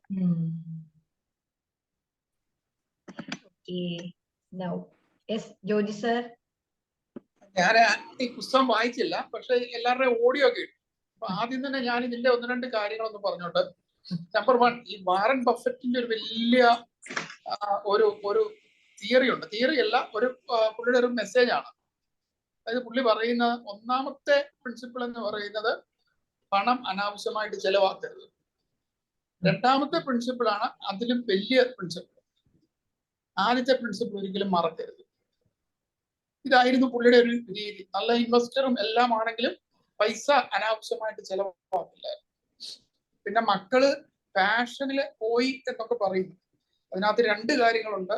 അത് അമേരിക്ക ആയതുകൊണ്ട്, സോഷ്യൽ സെക്യൂരിറ്റി ധാരാളമുള്ള രാജ്യമായതുകൊണ്ട്, ഇവർക്ക് വളരെ അസറ്റ് ഉള്ളതുകൊണ്ട്. അത് ഇന്ത്യയിൽ പ്രായോഗികമാണോ എന്നുള്ളതിന്റെ ഒരു ഉദാഹരണം ഞാൻ പറയാം. നിങ്ങൾക്ക് അറിയാവുന്ന ആളാണ്, പക്ഷെ ഞാൻ അതുകൊണ്ട് അദ്ദേഹത്തിന്റെ പേരൊന്നും വെളിപ്പെടുത്തുന്നില്ല. കേരളത്തിലെ തന്നെ ഒരു നമ്പർ 1 ജേർണലിസ്റ്റ്. അദ്ദേഹത്തിന്റെ മകളുടെ കല്യാണത്തിന് ഞാൻ കേരള ഗവർണർ, കേരള മുഖ്യമന്ത്രി, എല്ലാ മന്ത്രിമാരും ഒരു താരനിശ തന്നെയായിരുന്നു. സിനിമാ താരങ്ങൾ മുഴുവൻ, സ്പോർട്സ് താരങ്ങൾ, അങ്ങനെ മത നേതാക്കള്, സെലിബ്രിറ്റികളായിട്ടുള്ള എല്ലാ ആൾക്കാരുമുള്ള ഒരു വലിയ കല്യാണം. ശരിക്കും നമ്മൾ അതിശയിച്ചു, ഇത്ര ആൾക്കാരുമായിട്ട് പുള്ളിക്ക് ബന്ധമുണ്ടോ? ഇത്രയും എല്ലാ സെഗ്മെന്റിലുള്ള, എല്ലാ മേഖലയിലുള്ള പ്രഗത്ഭരായിട്ടുള്ളവർ വന്നതാണ്. അദ്ദേഹം റിട്ടയർ ചെയ്ത ശേഷം എന്നോട് പറഞ്ഞൊരു കാര്യം, അദ്ദേഹത്തിന്റെ പാഷന് വേണ്ടി ജേർണലിസ്റ്റ് ആയതാണ്. കോളേജ് അധ്യാപകനായിരുന്നപ്പോൾ ജോലി രാജിവെച്ച് ജേർണലിസ്റ്റ് ആയതാണ്. ജേർണലിസ്റ്റ് എന്ന നിലയിൽ പുള്ളി വളരെ പ്രഗത്ഭനായിരുന്നു. ധാരാളം അവാർഡുകളൊക്കെ കിട്ടിയിട്ടുണ്ട്. പക്ഷെ അദ്ദേഹം പറഞ്ഞ റിട്ടയർമെന്റ് ആകുമ്പോഴാണ് നമ്മൾ അത് ഫീൽ ചെയ്യുന്നത്. എന്റെ കൂടെ ഉണ്ടായിരുന്ന അധ്യാപകരൊക്കെ തന്നെ പ്രൊഫസേഴ്സായി. അവർക്കൊക്കെ ഏതാണ്ട് 1 കോടിക്കടുത്താണ് പെൻഷൻ ആനുകൂല്യം കിട്ടിയത്. മാസം 1 ലക്ഷത്തിനടുത്ത് പെൻഷൻ കിട്ടി. പ്രൈവറ്റ് ജോബ് ആകുമ്പോൾ പെൻഷൻ ഇല്ല. പിന്നെ ഈ PF അതുമൊക്കെ മാത്രം കുറച്ച് എമൗണ്ട് മാത്രമേ നമ്മുടെ കയ്യിൽ കിട്ടുള്ളൂ. ഇതൊരു വലിയ പ്രശ്നമാണ് നമ്മുടെ നാട്ടിൽ പാഷന്റെ പുറകെ പോയത്. പിന്നെ മാഡം പറയുന്നുണ്ടായി ട്രെൻഡ്. സത്യത്തിൽ ഈ ട്രെൻഡിന് പിള്ളേർ പോയോണ്ടല്ലേ കേരളത്തിന്റെ മുഖച്ഛായ മാറ്റിയത്. ഈ നേഴ്സിംഗിന് പോയതുകൊണ്ടല്ലേ കേരളം ഈ നിലയിലായത്. സത്യം പറഞ്ഞു, നമ്മുടെ പെൺപിള്ളേർ നേഴ്സിംഗിന് പോയി, എല്ലാവരും അങ്ങോട്ട് നേഴ്സിംഗിന് പോയി. അവരെല്ലാം ഓരോ ചെറുക്കന്മാരെ കിട്ടി, അവന്മാരെയും കൊണ്ടുപോയി ഗൾഫിലോ യൂറോപ്പിലോ കൊണ്ടുപോയി. അങ്ങനെ പൈസ ഇങ്ങോട്ട് പോയി. നമ്മുടെ റിയൽ എസ്റ്റേറ്റ് മേഖല, നമ്മുടെ കൺസ്ട്രക്ഷൻ മേഖല എല്ലാം അങ്ങ് വളരുകയായിരുന്നു. അപ്പോൾ ആ ട്രെൻഡ്, അതായത് അതിജീവനത്തിനുള്ള ട്രെൻഡാണ് നമ്മൾ പോയത്. എങ്ങനെ രക്ഷപ്പെടാം ജീവിതത്തിൽ, ആ ട്രെൻഡിനനുസരിച്ച് പോയോണ്ടാണ് രക്ഷപ്പെട്ടത്. പാഷൻ അനുസരിച്ച് പോയാൽ പ്രാക്ടിക്കലായിട്ട് നമ്മുടെ നാട്ടിൽ പാഷന് പോകുന്ന നല്ലതാണ്. പാഷന് പോയാൽ നമുക്ക് എക്സൽ ചെയ്യാവുന്നൊക്കെ ശരിയാണ്. പക്ഷെ പാഷൻ അനുസരിച്ച് പോയാൽ നമ്മുടെ ഉപജീവനവും കൂടെ നടക്കണം. പൈസയ്ക്ക് പൈസ വേണം. അത് നമ്മുടെ നാട്ടിൽ പലപ്പോഴും പ്രായോഗികമല്ല. അത് ഞാൻ പലപ്പോഴും ഇതിനെക്കുറിച്ച്, ഇപ്പൊ എൻ്റെ ഒരു ഫ്രണ്ട് ഉണ്ട്, അദ്ദേഹം നാടക നടനാണ്. ഞാൻ പറഞ്ഞു, ഞാൻ നോക്കിയ സീരിയൽ കയറ്റാനൊക്കെ, സീരിയൽ കയറ്റും. വേണ്ട. കാര്യം സീരിയലിൽ നിന്നൊക്കെ പറയുന്നത്, അല്ല സിനിമ എന്നൊക്കെ പറയുന്നത്, നമ്മൾ പല പ്രാവശ്യം ടേക്ക് എടുത്തിട്ട് ഏറ്റവും നല്ല നമ്മുടെ ടേക്ക് എഡിറ്റ് ചെയ്ത് കയറ്റുക. നാടകത്തിൽ ടേക്ക് ഇല്ലല്ലോ, നമ്മൾ ഒറിജിനലായിട്ട് അഭിനയിക്കുക. അപ്പം അഭിനയം എന്ന് പറഞ്ഞാൽ നാടകമാണ്. എന്ത് പ്രയോജനം? ആരെങ്കിലും പുള്ളിയെ അറിയും, ഒരു സെലിബ്രിറ്റി ആവും, വരുമാനമുണ്ട്. പുള്ളിയുടെ പാഷൻ നാടകമാണ്, ഒറിജിനലായിട്ട് അഭിനയിക്കണം. ഇങ്ങനെയൊക്കെയുള്ള ചില യാഥാർത്ഥ്യങ്ങളുണ്ട്. അപ്പം പാഷന് പോകുന്നതിൽ തെറ്റില്ല, പക്ഷെ പോകുമ്പം നല്ല വരുമാനം കിട്ടുന്ന കാര്യം കൂടെ ആണോ എന്ന് നമ്മൾ ചിന്തിച്ചിട്ട് മാത്രമേ പോകാവൂ. പിന്നെ അതാണ് ജാപ്പനീസ് രണ്ട് പ്രൊഫഷൻ വേണമെന്ന് പറയണേ. ഒന്ന് പ്രൊഫഷൻ വേണം, പിന്നെ ഒന്ന് പാഷൻ വേണം. അപ്പം ജോജി സാർ പറഞ്ഞ ഒരു പോയിന്റ് മുഖച്ഛായ മാറ്റി എന്ന് പറയുന്നത്. പക്ഷെ അന്നത്തെ കാലഘട്ടത്തിലെ കുട്ടികൾക്ക് ടാലന്റും ഉണ്ടായിരുന്നു, ട്രസ്റ്റും ഉണ്ടായിരുന്നു, ടോളറൻസും ഉണ്ടായിരുന്നു. ഇന്നത്തെ കാലഘട്ടത്തിൽ ആ ട്രെൻഡിന്റെ പിന്നാലെ പോണ പിള്ളേരെ ഒരു എക്സെല്ല് പോലെയാ സാറേ. അവർക്ക് ആ ഒരു എന്താ പറയണേ, ടോളറൻസ് ലെവല് ഉൾക്കൊണ്ടുകൊണ്ട് വാല്യൂ ബേസ്ഡ് ആയിട്ടല്ല കുട്ടികൾ ട്രെൻഡ് സെറ്റിങ്ങിന് പോണേ. അത് അങ്ങനെ പോയി സാർ പറയുന്ന മാതിരി ഇങ്ങനെ പോയിട്ട് ഞങ്ങൾക്ക് ഒരുപാട് കേസുകൾ വരുന്നുണ്ട് ഈ പുറത്തുനിന്ന്, ഈ നേഴ്സസ് പിള്ളേര് തന്നെ കല്യാണം കഴിച്ചോണ്ട് പോയിട്ട്. ഇപ്പത്തെ യങ് ജനറേഷൻ ആണ് കേട്ടോ പറയണത്, പണ്ടല്ല. പിന്നെ ഒരു കാര്യം കൂടെ പറഞ്ഞോട്ട് മാഡം, ഈ പാഷനും അല്ലെങ്കിൽ നമുക്ക് സെക്കൻഡ് ഓപ്ഷൻ അല്ലെങ്കിൽ എംപ്ലോയ്മെന്റും പാഷനും എന്നൊക്കെ പറഞ്ഞാൽ പല പ്രൈവറ്റ് സ്ഥാപനങ്ങളിലും പ്രാക്ടിക്കൽ അല്ല. നമ്മുടെ പാഷൻ എന്നും പറഞ്ഞ് വേറെ എന്തെങ്കിലും ഒന്ന് ചെയ്താൽ മൂൺ ലൈറ്റ് എന്നും പറഞ്ഞ ആരോപണം വരും, നമ്മുടെ തൊഴിലിനെ ബാധിക്കും. നമ്മൾ ഒരിടത്ത് എംപ്ലോയി ആയിരിക്കുമ്പോൾ അവിടുത്തെ കാര്യം മാത്രമേ ചെയ്യാൻ പറ്റുള്ളൂ, വേറെ ഒന്നും ചെയ്യാൻ പറ്റില്ല. കാര്യം ഇപ്പൊ എല്ലാ സ്ഥാപനത്തിലും നോക്കിയോ, മൂൺ ലൈറ്റ് എന്ന് പറഞ്ഞ് ഒരു പ്രശ്നമുണ്ട്.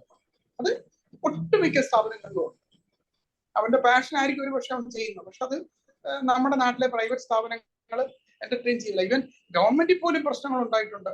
ഒരു IAS കാരൻ, അദ്ദേഹം എന്തോ ഒരു കലാകാരനായിരുന്നു, വിദേശത്തെങ്ങാണ്ട് കലാ പരിപാടി അവതരിപ്പിക്കാൻ പോയതിന് പെൻഷനും എല്ലാം തടഞ്ഞു. സനൽകുമാർ IAS എന്ന് പറയുന്നത് തടഞ്ഞു വെച്ച സംഭവം ഉണ്ടായിട്ടുണ്ട്.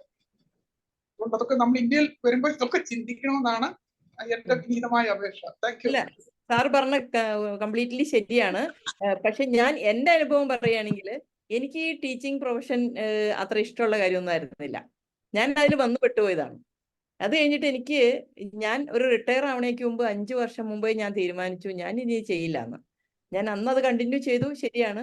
പക്ഷെ ഞാൻ 5 വർഷം മുമ്പ് തീരുമാനിച്ചാണ് ഞാൻ MSc കൗൺസിലിംഗ് സൈക്കോളജിയിലേക്ക് പോയത്. അപ്പൊ അന്നേ ഞാൻ തീരുമാനം എടുത്തു, ഇത് റിട്ടയർ ആയി കഴിഞ്ഞാൽ ഒരൊറ്റ ദിവസം പോലും ഞാൻ ഈ പ്രൊഫഷനിൽ ഇല്ലെങ്കിൽ നിൽക്കില്ല എന്ന്. കാരണം ഞാൻ ചെയ്തത് കുഴപ്പമുള്ള കാര്യങ്ങളൊന്നും അല്ല, പക്ഷെ എനിക്ക് അത് അത്രയും ഞാൻ എൻജോയ് ചെയ്തൊന്നും അല്ല ചെയ്തത്. സത്യം പറഞ്ഞാൽ ഞാൻ അത്ര എൻജോയ് ചെയ്തൊന്നും അല്ല ഒരു പ്രൈവറ്റ് സ്കൂളിൽ വർക്ക് ചെയ്തത്. അത്ര എൻജോയ് ചെയ്തിട്ടൊന്നുമല്ല. പിന്നെ അവിടെ ചെന്നപ്പോൾ അവിടെ കണ്ട എൻജോയ്മെന്റിൽ കൂടിയെന്ന് മാത്രമേ ഉള്ളൂ. പക്ഷെ ഞാൻ അത് കഴിഞ്ഞിട്ട് പിന്നെ എന്നെ അവിടെ കണ്ടിന്യൂ ചെയ്യാൻ പറഞ്ഞു. ഞാൻ പറഞ്ഞു ഒരു നിമിഷം പോലും ഞാൻ ഇവിടെ നിൽക്കില്ല, ഞാൻ ഇതിൽ നിന്ന് പോവാണ്. എന്റെ പ്രൊഫഷൻ ഞാൻ മെയ്യിൽ റിട്ടയർ ചെയ്തു. ജൂൺ 1-ാം തീയതി ഞാൻ സാന്ത്വനയിൽ പോയി ജോയിൻ ചെയ്തു. കാരണം വെച്ചാൽ ഞാൻ അവിടെ പ്രാക്ടീസിന് കയറി. ഞാൻ അച്ഛനോട് തലേദിവസം ചോദിച്ചു, അച്ഛൻ ഞാൻ ഇങ്ങോട്ട് വന്നോട്ടെ എന്ന് ചോദിച്ചപ്പോൾ അച്ഛൻ പറഞ്ഞു വന്നോന്ന് പറഞ്ഞു. അന്ന് അവിടെ കൂടി തന്നെ. അപ്പൊ ഞാൻ അന്നാണ് ആ ദിവസം മുതലാണ് ഞാൻ എൻ്റെ ജീവിതത്തിൽ എൻജോയ്മെന്റ് കണ്ടെത്തിയത്, എൻ്റെ പാഷൻ ശരിയായത്. അപ്പം നമ്മൾ ശരിയാണ്, ഞാൻ സാറ് പറഞ്ഞത് കംപ്ലീറ്റ്ലി ശരിയാണ്. പക്ഷെ എൻ്റെ പാഷൻ അന്നേരം എനിക്ക് എടുക്കാൻ പറ്റുന്ന സമയമായിരുന്നു. എനിക്ക് പിന്നെ പൈസയുടെ കാര്യങ്ങളൊന്നും ഉണ്ടായിരുന്നില്ല, പൈസ ആവശ്യം ഉണ്ടായിരുന്നില്ല. ആ പൈസ ആവശ്യമുണ്ടെങ്കിൽ ഞാൻ സ്റ്റിൽ ടീച്ചറായിട്ട് കണ്ടിന്യൂ ചെയ്യായിരുന്നു, അല്ലെങ്കിൽ ഏതെങ്കിലും ഒരു സ്കൂളിലെ പ്രിൻസിപ്പളായിട്ട് പോയി അവിടുത്തെ അങ്ങനെയുള്ള വിഷമങ്ങൾ സന്ധ്യകളിലൊക്കെ ഇതാകാമായിരുന്നു. പക്ഷെ ഞാൻ അതിന് തീരുമാനിച്ചില്ല. അപ്പൊ എന്റെ പാഷൻ കണ്ടെത്തിയ സന്തോഷത്തിലാണ് ഞാനിപ്പോ. അതുകൊണ്ട് ഞാൻ പറയാണ്, നിങ്ങൾ ഒരിക്കലും ഉപേക്ഷിക്കണ്ട. പാഷൻ എന്തെങ്കിലും നിങ്ങൾക്ക് ചെയ്യാൻ പറ്റും. അതെ അതെ, അതിന് സമയമുണ്ട്. ഇരുന്നിട്ട് കാല് നീട്ടണം എന്ന് പറയണ പോലെ. അത് തന്നെ അല്ല, തന്നെയല്ല, ഞാൻ എന്റെ പാഷൻ അവിടെ ശ്രീലത മാം ഒരു 5 മിനിറ്റ് കിട്ടോ പറയാൻ? പറഞ്ഞോ. അല്ല, ആലിസ് മാം പറഞ്ഞു തീർത്തോട്ടെ എന്നിട്ട് ഞാൻ പറയാം. ആലിസ് മാം പറഞ്ഞു തീർത്തോട്ടെ എന്നിട്ട് ഞാൻ പറയാം. ജോജിയുടെ ജോജി പറഞ്ഞുകൊണ്ടാണ് ഞാനത് ആ രീതി ചിന്തിച്ച് പറയാന്ന് വെച്ചത്. അതായത് പാഷനും പ്രൊഫഷനും എന്ന് പറഞ്ഞല്ലോ. ഇപ്പം എഞ്ചിനീയറിംഗ് കോളേജുകളിൽ ഞാൻ അവിടുത്തെ ഒരു ടീച്ചർ വർഷങ്ങളായിരുന്നുകൊണ്ട് പറയണം, പല ബ്രാഞ്ചുണ്ട്, സിവില്, ഇലക്ട്രിക്കല്, മെക്കാനിക്കല്. അങ്ങനെ കുട്ടികള് +2 കഴിയുമ്പോൾ എഞ്ചിനീയറിംഗിനോടുള്ള പാഷനും അവരുടെ ഒരു പർട്ടിക്കുലർ ബ്രാഞ്ചിനോടുള്ള പാഷനും നോക്കിയിട്ടാണ് അവർ പലപ്പോഴും വരുന്നത്. അവരെല്ലാം എഞ്ചിനീയറിംഗ് പഠിച്ചു കഴിയുമ്പോൾ കഴിഞ്ഞ ഒരു 2010 എന്റെ മകൻ പാസ്സായി ഇറങ്ങുന്ന സമയത്തൊന്നും പിന്നെ സോഫ്റ്റ്വെയറുകാർ അത്ര വ്യാപകമായിട്ട് കുട്ടികളെ എന്നാലും എടുക്കുന്നുണ്ട്. അന്നൊക്കെ എന്റെ മകനൊക്കെ വളരെ ബലം പിടിച്ചിട്ട് അതിന് അപ്പിയർ ചെയ്യാതിരുന്ന കുട്ടികളാണ്. കാര്യം അത് അവന്റെ പാഷൻ അല്ല, ഒരു പ്രൊഫഷന് വേണ്ടി അവന്റെ പാഷനെ അവൻ കളയില്ല എന്ന് പറഞ്ഞിട്ട് അവൻ സോഫ്റ്റ്വെയറിന്റെ ഒരു പ്രോഗ്രാമിലും പ്ലേസ്മെന്റിൽ അപ്പിയർ ചെയ്യാതെ ആ പ്ലേസ്മെന്റ് വേണ്ടെന്ന് വെച്ചവരാ. പക്ഷെ അത് ഈ പറഞ്ഞ കൂട്ട് എല്ലാവർക്കും പറ്റത്തില്ല. ഒരുപക്ഷെ ഞങ്ങളന്ന് പേരൻസ് അവനെ നിർബന്ധിച്ചില്ല നീ അതിന് പോകുന്നു പറഞ്ഞിട്ട്. എന്നാലും കാലം പോകുമ്പോ പിന്നെ വർഷങ്ങൾ കഴിഞ്ഞപ്പോ എത്ര മിടുക്കരായ കുട്ടികളാണെങ്കിലും സോഫ്റ്റ്വെയർ കമ്പനികൾ, TCSും അവരെ പോലുള്ളവരൊക്കെ വരുമ്പോ ബൾക്കായിട്ട് ഈ കുട്ടികൾക്ക് പ്ലേസ്മെന്റ് കിട്ടുന്നത് നോട്ട് ഫ്രം അവർ കോളേജ്, ഞാൻ പഠിപ്പിച്ച കോളേജിൽ നിന്നല്ല, കേരളത്തിലെ ഏറ്റവും മികച്ച എല്ലാ കോളേജുകളിൽ നിന്നും ബൾക്കായിട്ട് കുട്ടികളെ എടുക്കുന്നത് ഇവരായിരുന്നു. അപ്പൊ അതിൽ ഏറ്റവും ക്രീമായിട്ടുള്ള കുട്ടികൾ പോലും ഇതിനകത്ത് പെട്ടോണ്ടിരുന്നു. അപ്പൊ ഈ കുട്ടികൾ എഞ്ചിനീയറിംഗിന് വന്ന് അവരോട് നമ്മൾ ചോദിക്കുമ്പോൾ ഈ പാഷൻ, ഞങ്ങൾക്കൊരു കോർ ഇൻഡസ്ട്രിയിൽ വർക്ക് ചെയ്യണം. അപ്പൊ നമ്മൾ കണക്കെടുത്താൽ ഈ കോർ ഇൻഡസ്ട്രിയിൽ കിട്ടാവുന്ന ജോലികളുടെ എണ്ണം വളരെ കുറവാണ്. അപ്പൊ ഈ പാഷന് വേണ്ടി നോക്കിയിരുന്ന് ജോലി ചെയ്യാൻ പറ്റാതായിപ്പോയ പല മിടുക്കന്മാര് കുട്ടികളെ എനിക്ക് നേരിട്ടറിയാം. അവര് ഇതിനകത്ത് വേണ്ടെന്ന് വെച്ചിട്ട്, പ്ലേസ്മെന്റ് കിട്ടിയാലും വേണ്ടെന്ന് വെച്ചിട്ട് കോർ കമ്പനിക്ക് വേണ്ടി വെയിറ്റ് ചെയ്യും. പക്ഷെ അങ്ങനെ ഒരു കമ്പനി വരുമ്പോ ചിലപ്പോൾ ഇവർക്ക് കമ്പീറ്റ് ചെയ്ത് കിട്ടാൻ പറ്റുന്നില്ല. അപ്പൊ ജോജി പറഞ്ഞത് വളരെ വലിയൊരു സത്യമാണ്. പാഷന്റെ പിറകെ എപ്പോഴും പോവാൻ നമുക്ക് പറ്റില്ല. ജീവിതമാണ് നമ്മളെ മുന്നോട്ട് കൊണ്ടുപോകേണ്ടത്. പിന്നെ മാഡം പറഞ്ഞതുപോലെ നമ്മളൊരു സെറ്റിൽമെന്റ്, ഒരു സ്റ്റേറ്റിൽ എത്തിക്കഴിയുമ്പോൾ വേണമെങ്കിൽ നമുക്ക് നമ്മുടെ പാഷന്റെ പുറകെ പോവാം. അത് ഓരോരുത്തരുടെയും വിൽ പവർ പോലെ ആയിരിക്കുന്നേ ഞാൻ പറയുള്ളൂ. നമ്മള് 10ഉം 25ഉം കൊല്ലം ഒരു ജോലി ചെയ്തല്ലേ 30 കൊല്ലം കഴിഞ്ഞിട്ട് ഞാൻ എന്റെ പാഷനിലേക്ക് പോകണമെങ്കിൽ വീണ്ടും ഞാൻ പുതിയതായിട്ട് പഠിക്കണം, അതിനകത്ത് ഞാൻ പ്രാക്ടീസ് ചെയ്യണം. ഇപ്പം ഞാനും 28 വർഷം ഇലക്ട്രിക്കൽ എഞ്ചിനീയറിംഗ് പഠിപ്പിച്ചുകൊണ്ടിരുന്ന ആളാണ്. MA സൈക്കോളജി പഠിച്ചിട്ട് ഇപ്പൊ ഇതിനകത്ത് ഈ വർത്തമാനം പറയുന്നത്. അപ്പൊ എനിക്കും അത് പക്ഷെ എന്റെ പാഷൻ എന്ന് തീർത്തും ഞാൻ പറയില്ല. എനിക്ക് ടീച്ചിങ് പ്രൊഫഷൻ ഒരു പാഷൻ ആയിരുന്നില്ല എന്ന് പറയാൻ പറ്റത്തില്ല. ഞാൻ അതിനകത്തുള്ള എന്റെ സ്റ്റുഡൻസിനെ മിസ് ചെയ്യാനുള്ള വിഷമം കൊണ്ടാണ് ഞാൻ വീണ്ടും പഠിപ്പിക്കാൻ പോകാൻ ഇഷ്ടമല്ലായിരുന്നു, പക്ഷെ കുട്ടികളുമായിട്ട് ഡീൽ ചെയ്യാൻ. അതുകൊണ്ടാണ് എനിക്കിപ്പോഴും ഞാൻ കൗൺസിലിംഗ് ഒക്കെ പഠിച്ചെങ്കിലും എനിക്ക് കുട്ടികളുടെ കൗൺസിലിംഗ് ആണ് ഏറ്റവും ഇഷ്ടപ്പെട്ട വിഷയം. ഞാൻ വേറെ ഫാമിലി കൗൺസിലിംഗ് അല്ലെ ചൈൽഡ് കൗൺസിലിംഗിനൊക്കെ പറ്റില്ല എന്റെ മനസ്സിലുള്ളത് കോളേജ്, സ്കൂൾ, ഹൈസ്കൂൾ തലത്തിലുള്ള കുട്ടികളുടെ കൗൺസിലിംഗ് ആണ്. അപ്പൊ അത് ഒരു പാഷൻ തന്നെയാണ്. എന്നാലും അതെന്റെ പ്രൊഫഷനുമായിട്ട് കണക്ട് ചെയ്ത് വന്ന പാഷൻ അല്ലേന്ന് എനിക്ക് തോന്നാറുണ്ട്. അപ്പോ നമുക്ക് പാഷന്റെ പുറകെ മാത്രം പോകാൻ നമ്മുടെ നാട്ടിൽ അത്ര സൗകര്യം ഉണ്ടോ എന്ന് ചോദിച്ച ചോദ്യത്തോട് ഞാൻ പൂർണ്ണമായിട്ട് യോജിക്കുകയാണ്. തീർച്ചയായിട്ടും. യെസ്, ഇനി ആർക്കാണ് അടുത്ത ഒപ്പീനിയൻ പറയാനുള്ളത്?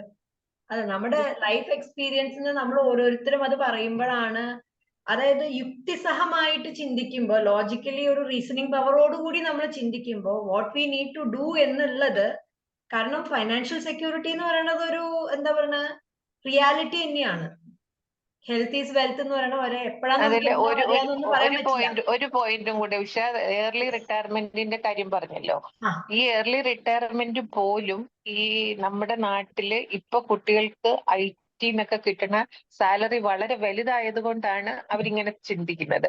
45 വയസ്സില് ഞാൻ എന്റെ കാര്യം പറയുകയാണെങ്കിൽ, ഞാൻ എന്റെ 55-ാമത്തെ വയസ്സിൽ റിട്ടയർ ചെയ്യുമ്പോൾ വാങ്ങിച്ച സാലറി പല IT കിഡ്സും 35-ൽ വാങ്ങിക്കുന്നുണ്ട്. അപ്പൊ അവർക്ക് 45 എത്തുമ്പോ ഫിനാൻഷ്യലി അവർ സെക്യൂർ ആണ്, പക്ഷെ ഇമോഷണലി അവർ ഒട്ടും സെക്യൂർ അല്ല. ഈ പറയുന്ന ഇയർലി റിട്ടയർമെന്റ് എടുത്താൽ ജീവിതത്തിന്റെ ഏറ്റവും എനർജറ്റിക് ആയിരിക്കുന്ന ഒരു സമയമാണ് 45. ആ സമയത്ത് വെറുതെ ഇരിക്കുമ്പം ഈ കുട്ടികളുടെ മെന്റലി അവർ വളരെ ഡിസ്റ്റർബ്ഡ് ആവുകയാണ്. അപ്പൊ എന്താണ്, കൂടുതൽ പൈസ നേരത്തെ ഉണ്ടാക്കി വെച്ചിട്ട് നമ്മൾ മാനസികമായിട്ട് ബുദ്ധിമുട്ടി ജീവിക്കുകയാണ്. ഇതെല്ലാം ഈ പറയുന്ന എക്സ്പീരിയൻസ് അല്ലെങ്കിൽ നമ്മൾ ചുറ്റും കാണുന്ന കാര്യങ്ങളാണ്. അപ്പൊ അതിന് അതാത് സമയത്തിന്റെ കാലത്തിന്റെ അനുസരിച്ചിട്ട് ഒരു സൊല്യൂഷൻ.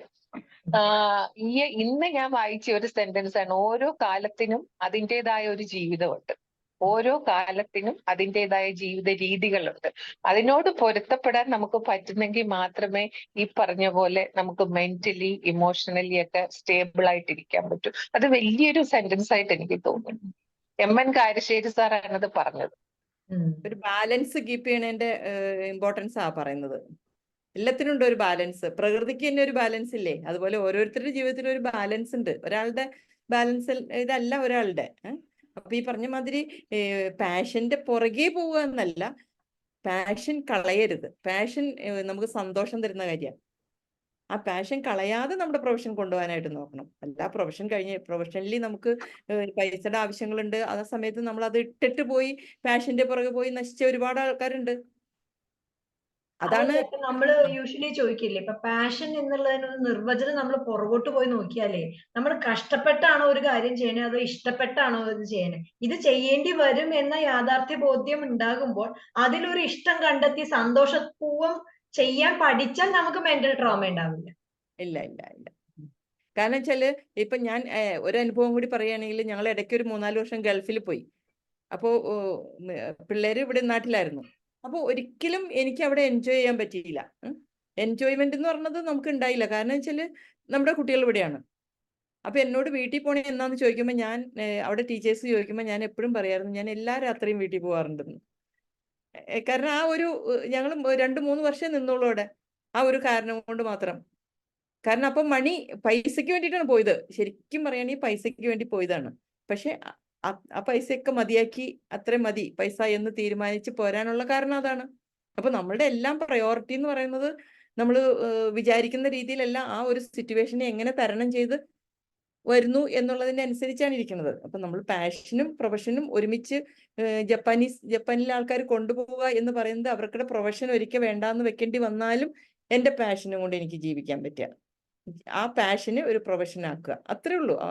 പുറത്തെ കൺട്രീസിൽ പോലെ നമുക്ക് പറ്റില്ല എന്നുള്ള സാറ് പറഞ്ഞൊക്കെ 100% ശരിയാണ്. പക്ഷേ ഒരിക്കലും നമ്മൾ എന്താ പറയുക, നാട് നന്നാക്കാൻ, കുടുംബം നന്നാക്കാൻ എന്നൊക്കെ പറഞ്ഞിട്ട് സാക്രിഫൈസ് ചെയ്താൽ അവരൊരിക്കലും സന്തോഷിക്കുന്നില്ല എന്നുള്ളത് ഞങ്ങൾ അനുഭവത്തിൽ നിന്ന് മനസ്സിലാക്കിയതുകൊണ്ടാണ് അങ്ങനെ പറഞ്ഞത് കേട്ടോ. അല്ല, അത് ഞാൻ എഗ്രി ചെയ്യുന്നു മാഡം. അതും പറഞ്ഞത് സത്യമാണ്. പൂർണ്ണമായിട്ടും നമുക്ക് വേണ്ടതിനെ മറന്നിട്ട് നമ്മൾ ഫുൾ കാലം ജീവിച്ചു കഴിഞ്ഞാൽ നമുക്ക് ഒരിക്കലും ഒരു സാറ്റിസ്ഫാക്ഷൻ ഇല്ല. That is true. സത്യമാണ്. എപ്പോഴെങ്കിലും നമുക്ക് ഇഷ്ടപ്പെട്ട പോലെ ജീവിക്കാൻ പറ്റണം. അത് വളരെ സെൽഫ് ലവ് അത്രയ്ക്കും വളരെ ഇമ്പോർട്ടന്റ് ആയിട്ടുള്ള കാര്യമാണ്. ജിഷ, ഹായ്. ബുക്ക് വായിച്ചിട്ടില്ല, ഒന്നും കേട്ടിട്ടുമില്ല. പിന്നെ നിങ്ങളൊക്കെ പറയുന്ന ഇങ്ങനെ കേട്ടോണ്ടിരിക്കുകയായിരുന്നു. സോ എന്താണ്, റിസപ്റ്റീവ് മോഡിലാണ്. കുറെ കാലമായി കണ്ടിട്ട്, അതുകൊണ്ട് എന്തെങ്കിലും രണ്ടു വാക്ക് പറയുന്നവർക്ക്.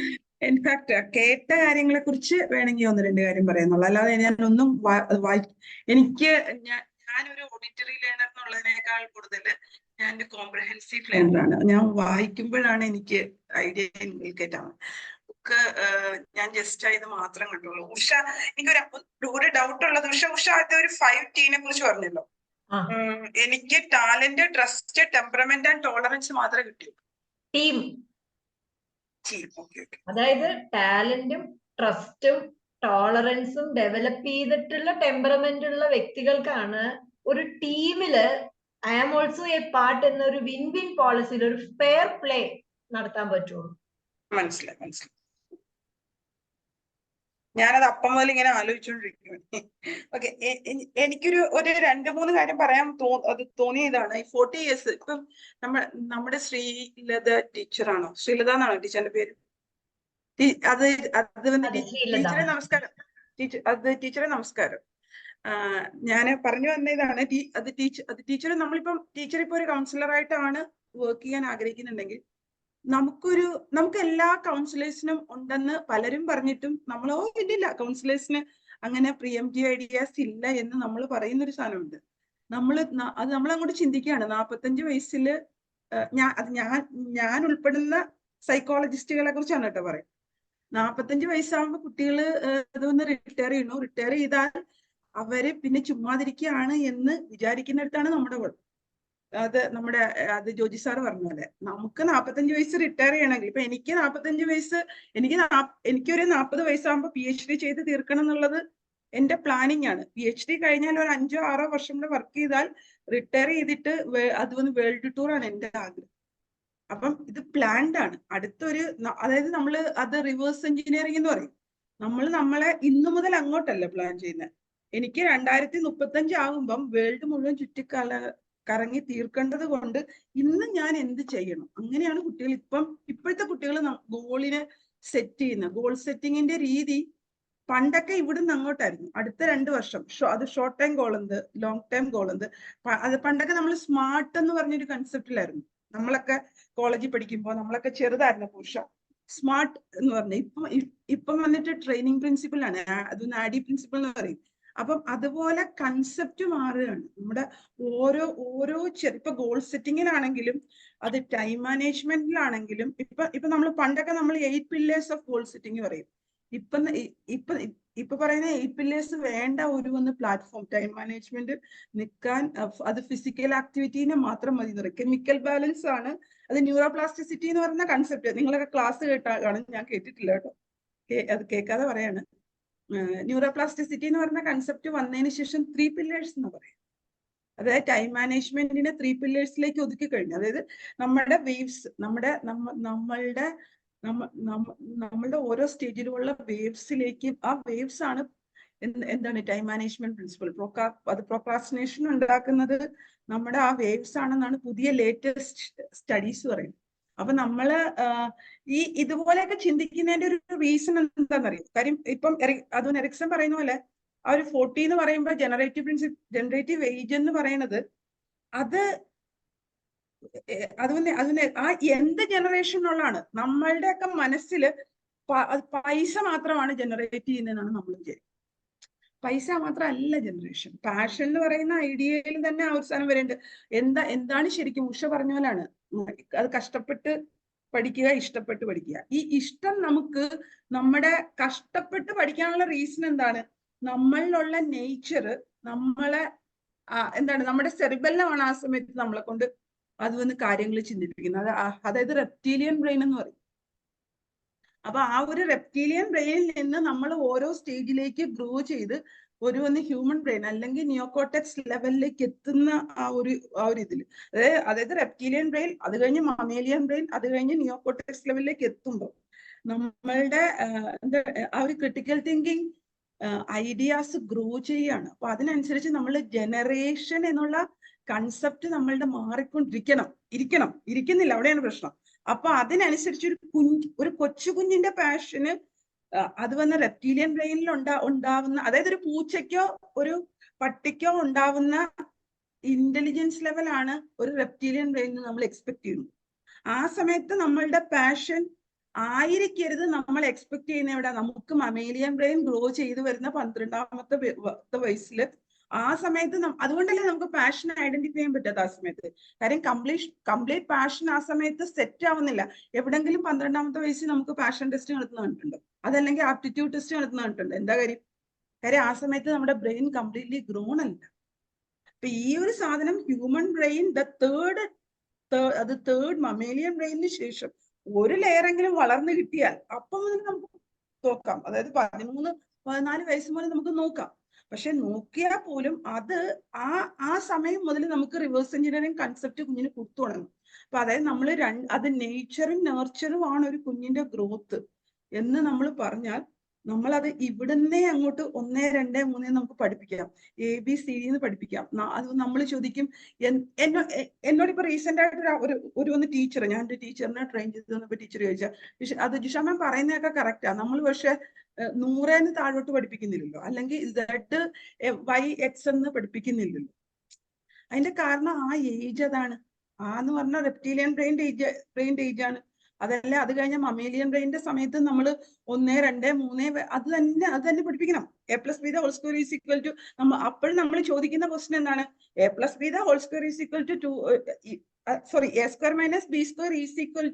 A² - B² ആണോ എന്നുള്ള ക്വസ്റ്റ്യനിലുള്ള ഇന്റലിജൻസ് ലെവലേ അവനുള്ളൂ.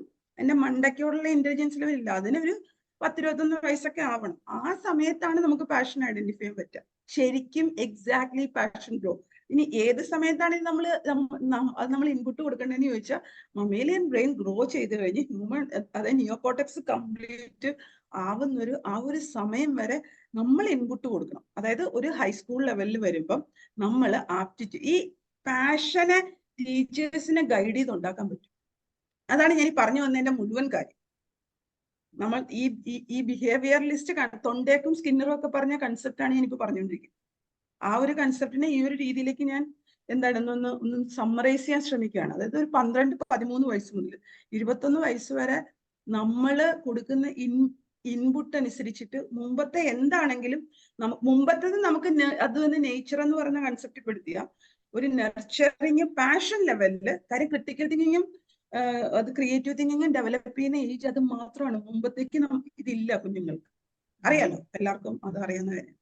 അപ്പൊ അതാണ് എനിക്ക് പ്രധാനമായിട്ട് പറയുന്നത്. Thank you so much. Jisha ഈ പറഞ്ഞ കാര്യം തന്നെ പണ്ടൊരിക്കൽ ജോജി സാറുമായിട്ടുള്ള ഒരു ഡിസ്കഷനില്, അതായത് നമ്മൾ അറിവില്ലാത്ത കാലഘട്ടത്തിൽ നമ്മൾ ഏതോ ഒരു പ്രൊഫഷൻ എടുത്ത് നമ്മൾ അങ്ങനെ പഠിച്ചു പോകുന്നു.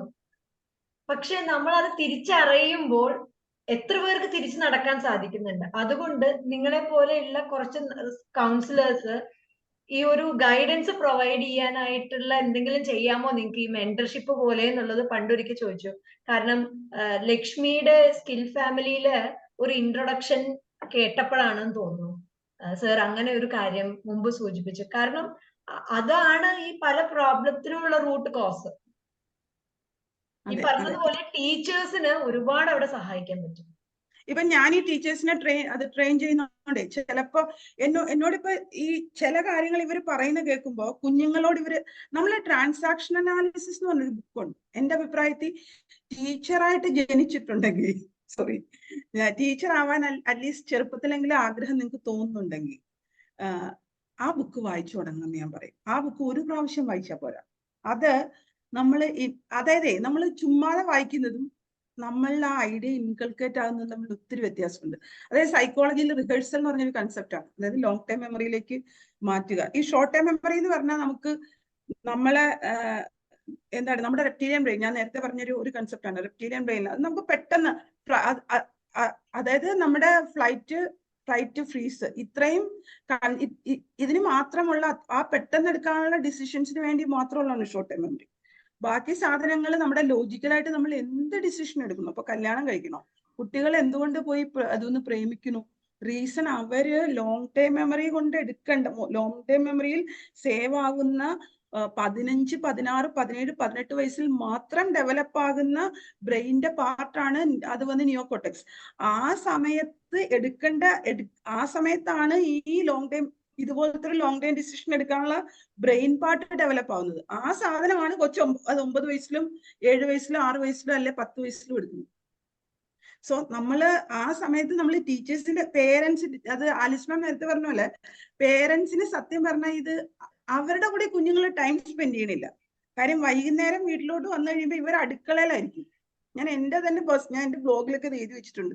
ഞാനൊക്കെ സ്കൂളിൽ നിന്ന് വരുമ്പം ഞാന് ഫസ്റ്റ് എന്റെ സ്കൂളിൽ നിന്ന് ഞാൻ ആദ്യമായിട്ട് വാങ്ങിച്ച കപ്പും കൊണ്ട് വീട്ടിൽ വന്നപ്പം എന്റെ പപ്പായും മമ്മിയും എന്തോ ക്രിക്കറ്റിന്റെ ഏതാണ്ടൊക്കെ കാര്യം പറഞ്ഞുകൊണ്ടിരിക്കുക. ഞാൻ ഭയങ്കര സന്തോഷത്തോടു കൂടി ഫസ്റ്റ് എനിക്ക് കപ്പ് കിട്ടി എന്നും പറഞ്ഞ് കൊണ്ടു ചെല്ലുമ്പോൾ പപ്പായും മമ്മി ആർ ബിസി ക്രിക്കറ്റ് കളിക്കുന്ന കപിൽ ദേവ്, അസറുദ്ദീന്റെ ഒക്കെ കഥയാണ് പറയുന്നത്.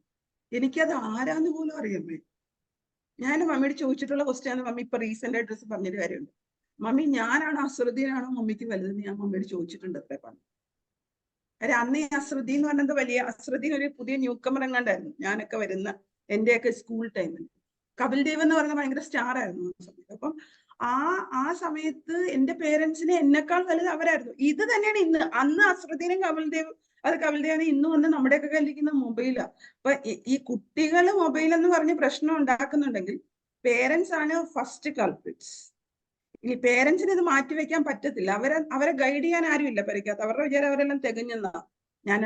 പക്ഷെ ടീച്ചേഴ്സിന് ഈ സാധനം ക്ലാസ്സുകളിൽ യൂസ് ചെയ്തുകൂടാ. കാര്യം മാസാവസാനം ഇല്ലെങ്കിൽ ശമ്പളം കിട്ടത്തില്ല.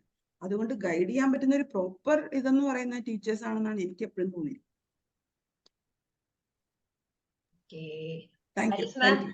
ആലിസ് മാം കൺക്ലൂഡ് ചെയ്തു. പേരന്റൽ അക്സെപ്റ്റൻസ് ഇല്ലല്ലോ. നമ്മളിപ്പോ എന്ത് പറഞ്ഞാലും പേരന്റൽ അക്സെപ്റ്റൻസ് ഇല്ല.